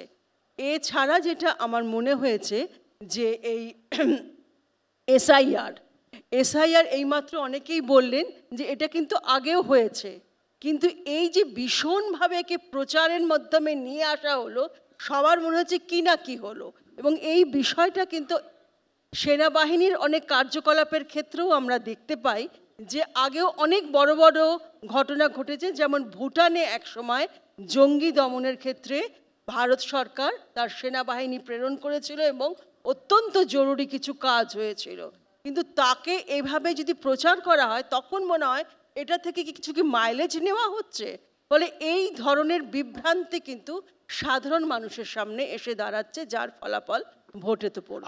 আমি কৌস্তবের কাছে আসছি। কৌস্তব, এসআইআর তো হবে, আমরা তো বুঝে গেলাম এসআইআর নিয়ে, এসআইআর হচ্ছেও, বিহারে হয়েছে, বাংলাতেও হবে। বিহারে বামেরা এসআইআর বয়কটের পথে হাঁটেনি, বরং সাধারণ মানুষকে ভোটার তালিকায় নাম তুলতে সাহায্য করেছে। বাংলায় এসআইআর হলে বামেদের অবস্থানটা ঠিক কী হবে? প্রথম কথা আমি বলবো যে আগে এসআইআর হয়নি, প্রতি বছর যেটা হয় সেটা হচ্ছে SRER, summary revision of electoral role, যেটা ভালো করে পশ্চিমবাংলায় হয়নি। এখন পশ্চিমবাংলার ক্ষেত্রে আমরা বলতে পারি নিশ্চিতভাবেই ধর্মের ভিত্তিতে কোনো মানুষের নাম বাদ দেওয়া যাবে না। পরিযায়ী শ্রমিক যারা বাইরে আছে তাদের পরিবারের কাছ থেকে কনসেন্ট নিয়ে নাম রাখতে হবে। সেরকমভাবেই ডিলিটেড নাম, যে নাম ডিলিটেড হয়ে যাওয়ার কথা, ডেড ভোটার, আমি বলছি কলকাতা শহরে আমরা 2019 সালে শুধু কলকাতা শহরের 17টা অ্যাসেম্বলিতে আমরা 60,000 নাম দিয়েছিলাম, তার মধ্যে 26,000 মৃত ভোটারের নাম। এক একটা বুথে, কলকাতার আমি বলছি, রাজ্যের কথা বলছি না, এক একটা বুথে 40টা 50টা করে ডেড ভোটার আছে। এটা কিন্তু SRER করেই বাদ দেওয়া যেত, এর সাথে অনুপ্রবেশ কেন? এখন আচ্ছা, বিজেপির লোকেরা আসল কথাটাই তো বলছে না, জনগণনা বন্ধ হয়ে আছে কেন এতদিন ধরে? জনগণনাটা চালু করছেন না কেন? তাই তো মিটে যেত। আসামে কি করলেন? ডিভোটার করলেন, কাদেরকে ঢোকালেন ক্যাম্পে? আমরা তো জানি সে কথাটা হচ্ছে অনুপ্রবেশের সাথে এর কোনো সম্পর্ক নেই। এখন বিজেপির মুশকিল হচ্ছে, বিজেপি এখন বলছে পানি বললেই নাকি মুসলমান, বিজেপি বলছে লুঙ্গি পরা দেখলেই নাকি মুসলমান। এই তো অদ্ভুত, মানে আমার বাবা তো বাড়িতে দেখেছি লুঙ্গি পরতে। পানি শব্দটা এসছে কোথা থেকে জানতে হবে তো। এখন বিজেপির সংস্কৃত থেকে পানি শব্দটা এসেছে, এত মুশকিল, কম জানলে সমস্যা। এবার পানি শব্দটা দেখবে বিজেপির সর্বভারতীয় যেসব প্রোগ্রাম হয় তাতে দেখবে অমিত শাহ বলছে পানি খাওয়াতে, এদিকে বিজেপির নেতারা বাংলায় বলছে পানি মানেই নাকি মুসলমান, লুঙ্গি মানেই নাকি মুসলমান। এইটা আসলে দেউলিয়াপনা, এটা দেউলিয়াপনা বলে এটাকে। আর SIR অনুপ্রবেশ কার জন্য হচ্ছে? রোহিঙ্গা মানুষ দেখলেই বলছে রোহিঙ্গা, মুসলমান দেখলেই বলছে রোহিঙ্গা। এটা কি হচ্ছে? এটাতে যেটা হচ্ছে, যত বেশি শুভেন্দু অধিকারী মুসলমান করছে তত বেশি তৃণমূল কংগ্রেসের লাভ হচ্ছে, এবং তৃণমূল কংগ্রেস থেকে যাওয়া বিজেপিতে যাওয়া লোকেরা তারা আসলে আক্ষরিক অর্থে তৃণমূলের সুবিধা করে দিচ্ছে। আর SIR সাহায্য করবো আমরা, দরকার পাড়ায় পাড়ায় ক্যাম্প করবো, মানুষের কাছে 2002-এর তালিকা কেন দেখতে হবে বলুন তো? 2002 সালে কি 1990-এর তালিকা দেখতে হয়েছিল নাকি? কেন মানুষকে 2002 সালের তালিকা দেখাতে হবে? কেন আধার কার্ড করার সময় ফেক আধার কেন হয়? এটা জানি আমরা, 500 টাকা দিলে ফেক আধার হয়। কেন ফেক আধার হয়? জনপ্রতিনিধিরা দায়িত্ব নেন না কেন? কেন অনুপ্রবেশের জন্য শুধু তৃণমূল দায়িত্ব বুঝলাম, সার্টিফিকেট দিয়ে দেয়, তাহলে বিএসএফ কি করছে? বিএসএফ এর ভূমিকা একদম জব্র, এটা কিন্তু বিএসএফ অভিযোগ বারবার উঠছে। কৌস্তব দত্ত, তাহলে এই প্রশ্নেরও উত্তর দিতে হবে এবং জোট সঙ্গী তৃণমূল কংগ্রেস সবাইকে নিয়েই উত্তর দিতে হবে যে 450 কিলোমিটার বর্ডার যেখানে ফেন্সিং করতে দেয়নি, কেন্দ্রের তরফ থেকে 19টা চিঠি লেখা হয়েছিল, কেন দেয়নি? পার্থদা, বর্ডারের দায়িত্ব যাদের কাঁধে তারা নিজেদের ব্যর্থতা অন্যের কাঁধে ঠেলে দিতে চাইছে। এরকম হয় নাকি যে আগে আমরা অনুমতি দিইনি, এখন অনুমতি দিয়ে দিয়েছি? এটা কেন্দ্রীয় সরকারের দায়িত্বের মধ্যে পড়ে অনুপ্রবেশ ঠেকানো। যারা অনুপ্রবেশ ঠেকাতে ব্যর্থ তারা যদি অন্য কোনো রাজ্য সরকারের ঘাড়ে দোষ চাপায়, মানুষ তো এগুলো বোঝে। আমার বক্তব্য হচ্ছে, অনুপ্রবেশ যদি কেউ করে থাকে, ধরলাম বর্ডার সিকিউরিটি ফোর্সের দোষ, আমাদের দোষ, তৃণমূল কংগ্রেসের দোষ, সেখানেও তো বিভিন্ন ধর্মের মানুষ ঢুকেছে। এরকম তো হয়নি যে শুধু এক ধর্মের মানুষ ঢুকেছে, বিভিন্ন ধর্মের মানুষ। অনেক সময় 71 সালে যুদ্ধের পর প্রচুর হিন্দু মানুষ বাংলাদেশ থেকে হয়তো এখানে এসে বসবাস করছে, হয়তো, আমি কিন্তু কনফার্ম বলতে পারবো না। কিন্তু আমরা দেখলাম আসামে যখন প্রথমে একটা প্রচার করা হলো যে যারা অনুপ্রবেশকারী রোহিঙ্গা কিংবা সংখ্যালঘু এসব নাম ফাম দিয়ে তাদের ডিটেনশন ক্যাম্পে পাঠিয়ে দেওয়া হবে, পরবর্তীকালে যখন ডিটেনশন ক্যাম্পের সংখ্যা পরিসংখ্যান জানা গেল তখন দেখা গেল হিন্দুদের সংখ্যা বেশি। অর্থাৎ এই হিন্দু কারা যারা আসামের ডিটেনশন ক্যাম্পে আছে? এক। দ্বিতীয় হচ্ছে, বাংলার বুকে, কুচবিহারের বুকে এক রাজবংশী সম্প্রদায়ের এক ভদ্রলোককে আসাম থেকে চিঠি পাঠিয়ে দেওয়া হলো, আপনি বহিরাগত, আপনার নাম ভোটার তালিকা থেকে বাদ যাবে। এটা কি করে সম্ভব একটা ডেমোক্রেটিক কান্ট্রিতে? আপনি একটা বাইরের রাজ্যের সরকার, সে মুখ্যমন্ত্রী পশ্চিমবাংলার, সে ইন্টারফেয়ার করে বলে দিচ্ছে যে আপনার নামটা থাকবে না, আপনি বহিরাগত। সে কিন্তু সংখ্যালঘু সম্প্রদায়ের নয়, সে রাজবংশী সম্প্রদায়ের, 50 বছর ধরে কুচবিহারে থাকে। আমি বলছি এই যে অসামঞ্জস্যগুলো দেখা যাচ্ছে, এর জন্য প্রশ্নটা উঠছে। ঠিক, আমি সুমনের কাছে আসবো। সুমন, আমি বলছি যে ধর্মীয় কারণে যারা এসেছিল এই দেশে তারা ছিল উদ্বাস্তু, আর যারা অন্য বিভিন্ন কারণে ঢুকেছে তারা হচ্ছে অনুপ্রবেশকারী। এটা একদম দেশের সরকার আইন করে বলছে, এখানে কোনো বাধা নেই। আপনি ঠিক বলেছেন পার্থদা, বিএসএফ এর দোষ আছে। আমি দাঁড়িয়ে বলছি, 4 বার দেখাবেন এটা রিপিট করে, আমি বলছি বিএসএফ এর দোষ আছে। আপনি তো বাঙালি না, আপনি তো ভারতীয় না, আপনার দায়বদ্ধতা নেই এটাকে আটকানোর। বিএসএফ এর একটা সিপাহী, একটা অফিসার, সে 5,000-10,000 টাকা নিয়ে একটা লোককে পার করিয়ে দিতে পারে। রোজ গরু পাচার হয়, বিএসএফ এর দোষ আছে। আমি বিএসএফ এর মুখপত্র নয়, কিন্তু বাংলার বাঙালির কাছে, যারা বাংলা অস্মিতার কথা বলে, তাদের কাছে প্রশ্ন রাখতে চাই, তাদের দায়বদ্ধতা নাই, তাদের দায়িত্ব নেই। আপনি 1 মিনিট, 450-500 কিলোমিটার ফেন্সিংয়ের কথা বললেন, বলতে পারলেন না যে এটা আপনি কখনো মন্ত্রিসভায় ছিলেন কিছুদিন আগেও, আপনি সেখানে দাঁড়িয়ে কখনো বলেননি যে এটা আমাদের বিএসএফ এর হাতে তুলে দেওয়া উচিত। 50 কিলোমিটার তারা এরিয়া চেয়েছিল, বিরোধিতা করেছিলেন আপনি। ঠিক, বিরোধিতা করেছিলেন, এগুলো ভুলে যাবেন না পার্থদা। ঠিক ঠিক, সুমনের কাছে আসবো। সুমন, এ রাজ্যে পশ্চিমবঙ্গে আমরা দীর্ঘদিন যারা সাংবাদিকতা করেছি তারা জানি যে একটা সময় পশ্চিমবঙ্গে 4 থেকে 6% ভোটে বিজেপি ঘোরাফেরা করতো। এ রাজ্যে বিজেপির যে উত্থান, সেটা মেরুকরণের রথে সওয়ার হই, এ নিয়ে কোনো সন্দেহ নেই। আর কৌস্তুভরা যেটুকু ট্রান্সফার করেছে সেটা কি আছে, ঠিক আছে। তাই বিষয়টিকে সুমনদা লালাতঙ্ক হয়েছে। কৌস্তবদের থেকে আমরা ডাইরেক্ট পাইনি, না উত্তর দিতে হবে। কৌস্তবদের থেকে ডাইরেক্ট পাইনি, ভায়া এসছে। কৌস্তবদের থেকে আপনার মানে এখন আধুনা তৃণমূল আপনি, সেখান থেকে আবার আমাদের ডাইরেক্ট পাইনি আমরা, বললে হবে না। আমাদের ভোট নাকি বিজেপিতে চলে গেছে, বসে আছে কে সজল ঘোষ, বলছি তো ওখান থেকে ভায়া এসছে, ভায়া। বিশদে আমি কিন্তু সজলের প্রশ্নের উত্তর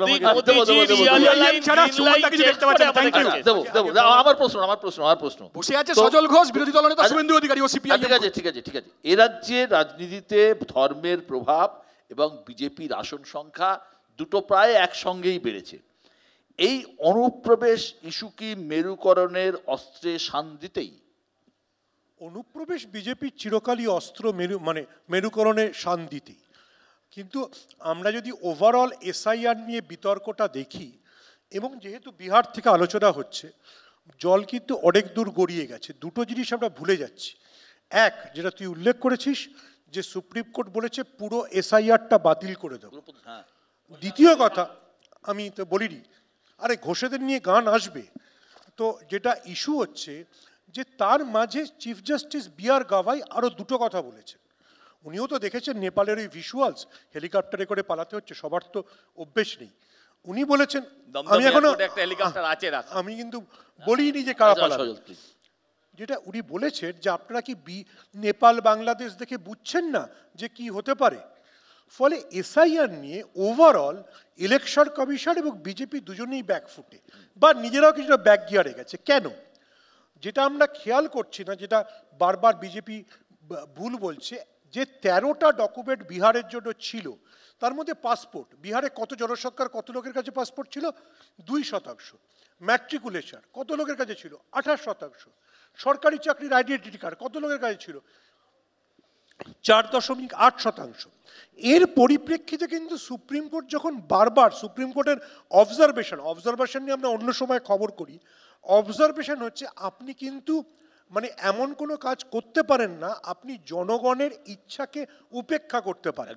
এবং এ বিষয়ে আরেকটা জিনিস সবাই ভুলে যাচ্ছে, এ বিষয়ে অন্তত বাঙালির বলার বেশি অধিকার আছে, কারণ প্রথম ইলেকশন কমিশনার সুকুমার সেন এই কথাটাই বলেছিলেন, ইলেকশন কখনো এক্সক্লুডিং হতে পারে না, ইলেকশন সবসময় ইনক্লুসিভ হতে হবে। ফলে তুমি কাকে ভোটার তালিকা থেকে বাদ দিচ্ছ, সেখানে বিজেপির টেনশন হচ্ছে যতক্ষণ অনুপ্রবেশ মতুয়া ভোট, যেটা বিজেপির স্ট্রং হোল্ড, কারা ধরা পড়ছে মহারাষ্ট্র থেকে, কারা ধরা পড়ছে উড়িষ্যা থেকে, সব মতুয়া। যদি কেউ বনগায় যায়, মানে পার্থবাবুর কেরালায়, তামিলনাড়ুতে ধরা পড়ছে কারা, জিজ্ঞাসা করছে কারা, তো যারা জিজ্ঞাসা করেন কে মতুয়া কে রাজবংশী, এই জিজ্ঞাসা করে বেড়ান। এবং বেশিরভাগটাই তফসিলি জাতি, তফসিলি উপজাতির মানুষজন।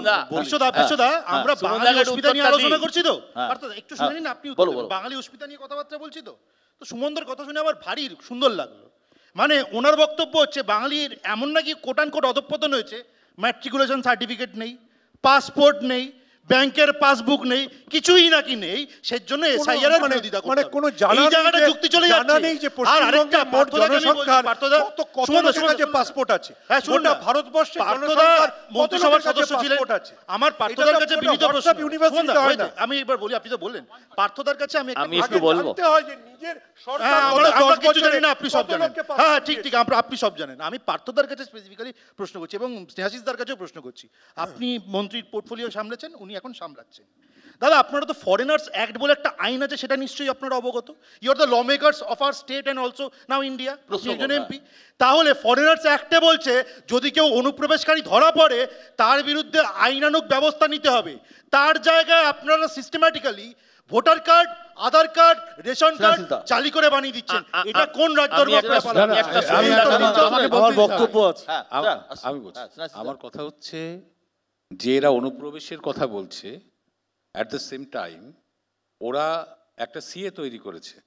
সেই সিএতে বলেছে 31শে ডিসেম্বর 2014-র মধ্যে বাংলাদেশ থেকে যত মানুষ আসছে হিন্দু তাদের ওরা নাগরিকত্ব দিয়ে দেবে।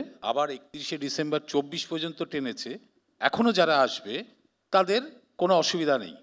তাহলে ভোটার তালিকা নিবিড়ভাবে সংশোধনের ক্ষেত্রে যেখানে বলা হলো যে বার্থ সার্টিফিকেট চাই, সেখানে কি উল্লেখ করা হয়েছিল? বলতে দেবে, না জেনে বলো না, না জেনে বলো না, খালি বার্থ সার্টিফিকেটটা বলছেন কেন? বাকি 10টা 11টা শুধু মুসলিমদের বার্থ সার্টিফিকেট দিতে হবে। এবং এর ফলে যেটা হবে, লক্ষ লক্ষ বাংলাদেশ থেকে আসা হিন্দু তারা কিন্তু বিপদের মধ্যে পড়বে। আপনাদের প্রতি ভালোবাসা দেখেছি আমরা, মুর্শিদাবাদ আপনারা থাকলে কোটি কোটি হিন্দু বিপদে পড়বে। আর আপনি যেটা বলছেন সেটা তো অন্য। শেষ করি দাদা, প্রথম কথা হচ্ছে যারা এখন আসবে তাদের কিন্তু এখন ভোটার লিস্টে নাম উঠছে না। যারা এখন ওই 2024-এর 31শে ডিসেম্বর অবধি এসেছে তাদের ভোটার লিস্টে নাম উঠছে না। আমি একটু বলি, সন্ধ্যা আপনি একটা কথা বলেছেন, কিন্তু কথাটা আপনি ভুল বলেছেন, মিথ্যে আপনি বলেন না, সেটা আমি জানি। সেটা হচ্ছে যে এই অনুপ্রবেশ চিরকাল বিজেপির ইস্যু না, এটা আমরা মমতার দিক থেকে নিয়েছি। আজ থেকে 2001 বলতে দিন, আচ্ছা আমাদের অ্যালায়েন্সে ছিল তো, ভালো, তখন মমতা যা বলেছিল এখন শুভেন্দু একই কথা বলছে। ঠিক আমাদের মমতার চটিতেই পা গলিয়েছে। একটু দাঁড়া, আমি বলছি আমাদের অ্যালায়েন্সে ছিল। আমি বলছি 2005 সালে উনি 1 কোটির কথা বলেছিলেন। 2005 সালে 1 কোটি অনুপ্রবেশকারী মুসলিমের কথা বলেছিলেন। আমরা কিন্তু এইভাবে, আমি আরেকটা কথা বলছি, লাভলি খাতুন তার কি ব্যবস্থা করলেন? তাকে কি ডিপোর্ট করেছেন না দলে রেখেছেন? 21শে জুলাই টিকটক করছিল দেখেছি। কেন রত্না বিশ্বাস তো আবার র‍্যাকেট চালান। হ্যাঁ, পার্থ বলুন। না, আমি সজল একটা কথা বলতে বলতে বলল বিএসএফ নয় এসব করেছে, আমরা বাঙালি হিসাবে কি করলাম? আচ্ছা, বাঙালি মানে কি আমাকে বর্ডার পাহারা দিতে হবে? না, মানে আমি যাই না, আমি আমি বলছি নিজের পাড়া পাহারা দিন, তাহলেই যথেষ্ট হবে। আমি তো কারোর ব্যাপারে বাধা দিইনি, আমি কারোর বক্তব্যের সময় কথা বলি, আমি তো কারোর বক্তব্যের সময় কথা বলি না। মানে আমাদের তাহলে এখন কি কেন্দ্রীয় সরকার এইটা বলে দিচ্ছে যে এখন আমাদের বর্ডার পাহারা দিতে হবে? অমিত শাহ একবার যেতে হবে, ছোট্ট করে, একদম বিষয়টা অত্যন্ত ছোট, কিন্তু ছোট নয়, বড় বিষয়। বিষয়টা কি জানেন তো পার্থদা, কেউ বলছে না যে রাজ্য প্রশাসন দায়ী, বলছে একথাই যারা ওই বর্ডার থেকে 50 কিলোমিটার 100 কিলোমিটার রেডিয়াসের মধ্যে আপনার দলের নেতা কর্মীরা যারা রয়েছে, যারা ইল্লিগালি যারা অনুপ্রবেশ করে ভিতরে ঢুকছে, আপনারা তাদের জমি বাড়ি দোকান করিয়ে দিচ্ছেন, আধার কার্ড ভোটার কার্ড কিভাবে বানানো যায় করে পুরো পরিবারটাকে আপনাদের ভোট ব্যাংকে কনভার্ট করছেন। এটা একদম এইটাই যদি হয় এক সেকেন্ড, এইটাই যদি হয় তাহলে বর্ডারের সিটগুলোতে আমরা হারছি কি করে? যদি আমরা আপনারা ঝগড়া করবেন না, তাহলে আমরা হারছি কি করে? ভোট করতে হবে। তাহলে বাগদায় হারছি কি করে? বনগাঁয় হারছি কি করে? সীমান্তবর্তী সব জায়গাগুলোতে তো আমরা হারছি, তাহলে আমরা হারছি কি করে যদি সবাই আমার ভোট ব্যাংকে পরিণত হয়?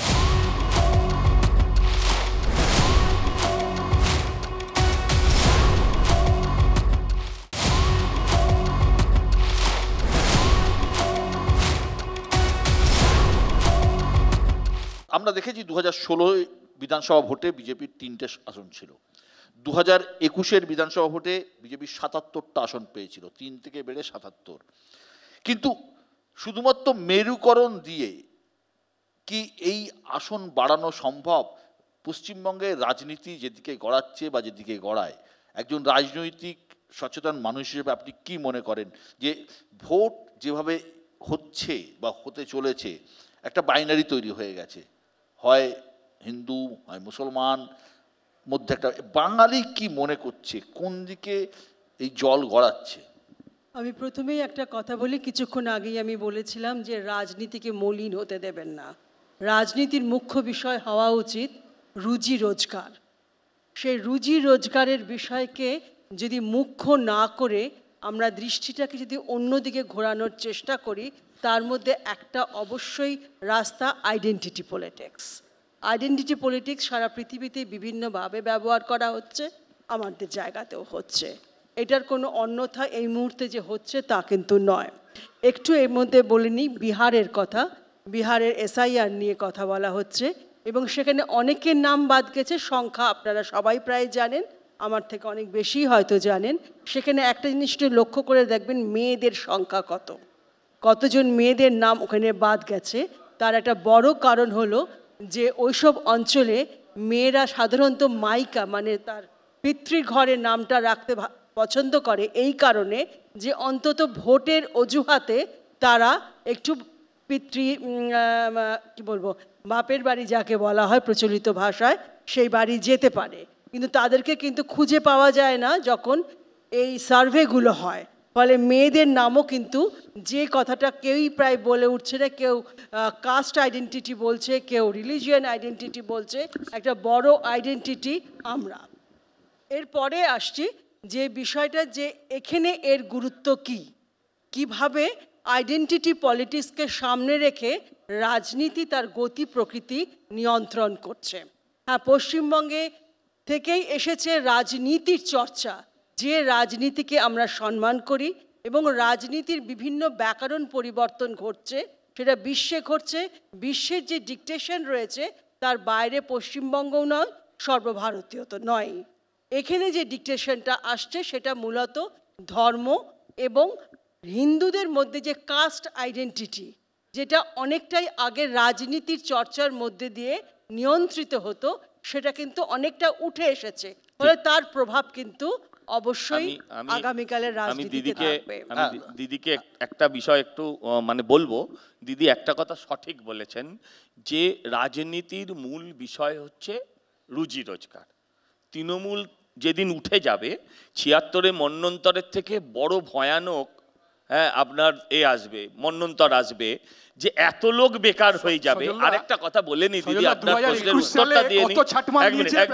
এক মিনিট বলেনি এই দেখো জোট করে ফেলছো, আচ্ছা দাঁড়াও এক মিনিট, আরেকটা কথা বলি, দিদির প্রশ্নের উত্তরটা দিয়ে দিস আশিস দা। দেখুন আপনি বলছেন বটে যে বিহারে মেয়েদের নাম বাদ গেছে, দেখুন এটা শুনলে সত্যি খারাপ লাগে, কিন্তু আমার প্রশ্ন হচ্ছে এটা কলকাতার ঠান্ডা ঘরে বসে কি লাভ? পাটনা, বিহার, পূর্ণিয়া, আরো যত জেলা আছে, গয়া, দারভাঙ্গা, সেখানকার মহিলারা কিন্তু এই অভিযোগ করছে না দিদি যে তাদের নাম বাদ গেছে। না না, বলবার জায়গায় কিন্তু আমাদের একটু মনে রাখবেন, আমাকে দেখে সব মেয়ের প্রতিনিধি আপনি ভাববেন না, আপনি ভাবছেন আমাদের আম জনতা যে রুরাল ইন্ডিয়া, সেই রুরাল ইন্ডিয়ার মেয়েদের কথা একটু ভাবুন। যে ১,৬৭,০০০ আবার অ্যাপ্লাই করেছে তাদের মধ্যে ৮৭,০০০ই মহিলা। আমার কথাটা হচ্ছে যে আমাদের প্রতিবাদ বা লড়াই যাই বলুন, একটাই কারণে যে প্রকৃত ভোটার যেন বাদ না যায়, সেটা আমরা লক্ষ্য রাখবো এবং আমাদের লড়াই চলবে। এটা একটা। যে ধর্মীয় কারণে ভোট বিজেপির বেড়েছে, এটার সাথে আমি খুব একটা একমত নই বাংলার ক্ষেত্রে, কারণ বাংলার মানুষ অনেক সচেতন এবং ওইভাবে তাদের শিক্ষা, সংস্কৃতি এবং তার যে ঐতিহ্য, সেখানে ওইভাবে ধর্মীয়ভাবে প্রভাব ফেলা যায় না। আমি 2016 সালের কথা বলছি। 16 সালে তৃণমূল কংগ্রেস বাংলায় ভোট পেয়েছিল 2,45,00,000। 19 সালে তৃণমূল কংগ্রেস ভোট পেল 2,47,00,000। 2 লক্ষ ভোট বেড়ে গেল। পুরো সিপিএম পার্টির 22 লক্ষ ভোট, 1.5 কোটি ভোট চলে গেল বিজেপিতে। পলিটিক্যালি বিজেপিকে শক্তি দিয়েছে সিপিএম পার্টি, ধর্মের বিষয় না। তাহলে আমাদেরও ভোট ব্যাংক 10 নামতো। আশিসদার এই উত্তরের সূত্র ধরে অভ্রর কাছে আসবো। অভ্র, বিজেপির বাংলা দখলে সব থেকে বড় বাধা বাঙালি ভদ্রলোকেরা, তথাকথিত ভদ্রলোক। প্রধানমন্ত্রী নরেন্দ্র মোদী তার মিটিং থেকে একাধিকবার ভদ্রলোকদের কল দিয়েছেন, ডাক দিয়েছেন। আমি ব্যক্তিগতভাবে কিছুদিন আগে আরএসএসের একজন শীর্ষ নেতা কলকাতায় এসেছিলেন, তার সাথে দেখা করতে গিয়েছিলাম। সেখানে তিনিও কিন্তু সাংবাদিকদের সামনে একই কথা বলেছেন যে বাঙালি ভদ্রলোকদের আমাদের দলে টানতে হবে, কাছে টানতে হবে।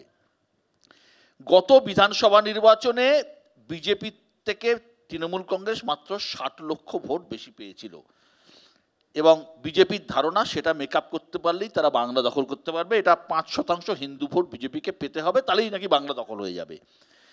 এই বিজেপির নজরে থাকা এই 5% হিন্দু ভোট আসলে শহুরে শিক্ষিত হিন্দু বা হিন্দু ভদ্রলোক যাদের ভোট এখনো বিজেপি পাচ্ছে না, তাদের মন পেতেই এই যে বাঙালি আবেগ ছোঁয়ার চেষ্টা বিজেপি করছে, সেটাই কি আসল অস্ত্র বিজেপির? দখল করার রাজনীতিটা আমরা করি না, ওটা তৃণমূল কংগ্রেস করে। কারণ তৃণমূল কংগ্রেসের ক্যাবিনেটের একজন মন্ত্রী এসে বলছেন যে ভোট এরম করে নাকি ট্রান্সফার হয়েছে। তার মানে আপনারা ধরেই নিচ্ছেন যে একটা মানুষ একটা ভোটার, তার বাইরে তার কোনো আইডেন্টিটিই নেই, তাকে সিপিএম বিজেপি এই বলে দাগিয়ে দিচ্ছেন। আর এগুলো নাকি খুব সুন্দর চাইনিজ চেকার্স খেলার মতো এখান থেকে ওখানে গুটি চলে যাচ্ছে। আপনারা এভাবে রাজনীতি করেন, খুব ভালো কথা, ব্যালট খাওয়াতেও আপনারা পারদর্শী। এই রাজনীতি বা এই দৃষ্টিভঙ্গিতে ভারতীয় জনতা পার্টি কিন্তু রাজনীতি করে না, ক্যাটাগরিক্যালি বলে দিলাম।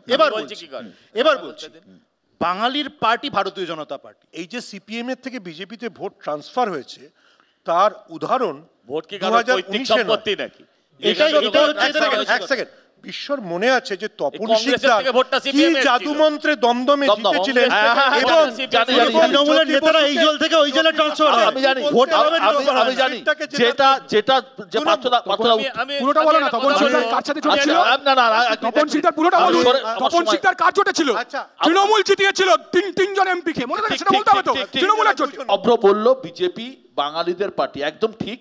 তার কারণ এই জিনিসটাই, ন্যারেটিভটাই তৃণমূল কংগ্রেস বারবার বিজেপিকে দাগিয়ে দিতে চাইছে যে বিজেপি অবাঙালিদের পার্টি। এটার মোকাবিলা তো অভ্র পরিষ্কার বললো যে আমরা বাঙালিদের পার্টি এবং বাঙালি অস্মিতাও আমাদের লক্ষ্য। আমরা তো অবাঙালিদের এমপি করে পাঠাইনি, এবার ওনার কলিগ সব অবাঙালি, তাই উনি আমি এটা আমাকে বলো। শ্যামাপ্রসাদ মুখার্জি বিজেপির প্রতিষ্ঠাতা না, শ্যামাপ্রসাদ মুখার্জি জনসংঘের প্রতিষ্ঠাতা। এক, দ্বিতীয় নম্বর, শ্যামাপ্রসাদ মুখার্জির নাম ওরা বাংলায় এসে ব্যবহার করে, সারা ভারতবর্ষে কোথাও শ্যামাপ্রসাদ মুখার্জির নামাঙ্কিত কোনো কিছু ওরা করেনি। এটা গেল পয়েন্ট নাম্বার 2। আর বাংলায় আমি একটা কথা আমি তো বাংলায় আমরা যেরকম বলেছি যে বাংলাতেও 1.5 কোটি পরিযায়ী শ্রমিক আছে, উত্তরপ্রদেশ, বিহার, গুজরাট, উড়িষ্যা, বিভিন্ন রাজ্যের। তার মানে বাংলায় আমরা কারোর উপরে কাউকে অসম্মান করি না, কারোর উপর অত্যাচার করি না। বাংলায় এই সংস্কৃতি আছে, সব ধর্মের লোক, সব ভাষার লোক সম্মানের সাথে থাকতে পারবে। তাই বাংলা থেকে প্রতিনিধিত্ব করার জন্য আমরা সব জায়গাকার লোককেই প্রতিনিধি করে পাঠাই।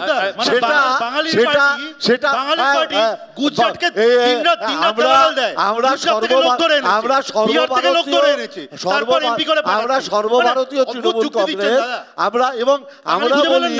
আমরা বলি আমি বিশ্বদা দুঃখের সাথে বলতে হয় আন্দামান সেলুলার যারা যাবজ্জীবন কারাদণ্ডের দণ্ডিত ছিল তাদের মধ্যে থেকে দেওয়ালে যে নামগুলো লেখা ছিল এই বারীন ঘোষ আর উল্লাসকর দত্তের নাম মুছে দিয়েছে।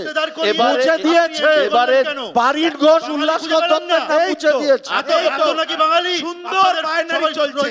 বিশ্বদা একটু আগে বাইনারির প্রশ্ন করেছিলেন ম্যাডামকে। বাঙালির কাছে যাই বলুক না কেন, বাঙালির কাছে দুর্গাপুজোর থেকে বড় আবেগ আর কিছু নেই। রবীন্দ্রনাথ লিখেছিলেন, দৈন্যের দিন অনেক আছে, আজ উৎসবের দিন। বাঙালি সেটাকেই আপ্তবাক্য করে নিয়েছে। তাই যে সারা বছর ধর্মে থাকে না সেও দুর্গাপুজোয় থাকে। এই দুর্গাপুজোর মণ্ডপে বাংলাতেই প্রতিবাদের কথা লেখা হয়, এই বাংলাতেই দুর্গাপুজোর মণ্ডপে রাজনীতির কথাও লেখা হয়। এতে জনমানসে কতটা প্রভাব পড়ে, মানুষ কতটা নেয়, মানুষ রাজনৈতিক নেতাদের কতটা এভাবে কাছে টেনে নেবে, সেটা দুর্গাপুজো একটা বড় মঞ্চ। সেই মঞ্চকে সবাই ব্যবহার করে নিজেদের মতো করে। যাই হোক, রাজনীতি যাই হোক, উৎসবের দিন, উৎসবের সময় সবাইকে আগাম শারদোৎসবের শুভেচ্ছা। সবাই ভালো থাকবেন, সুস্থ থাকবেন। অনেক অনেক ধন্যবাদ আজকে এখানে আসার জন্য।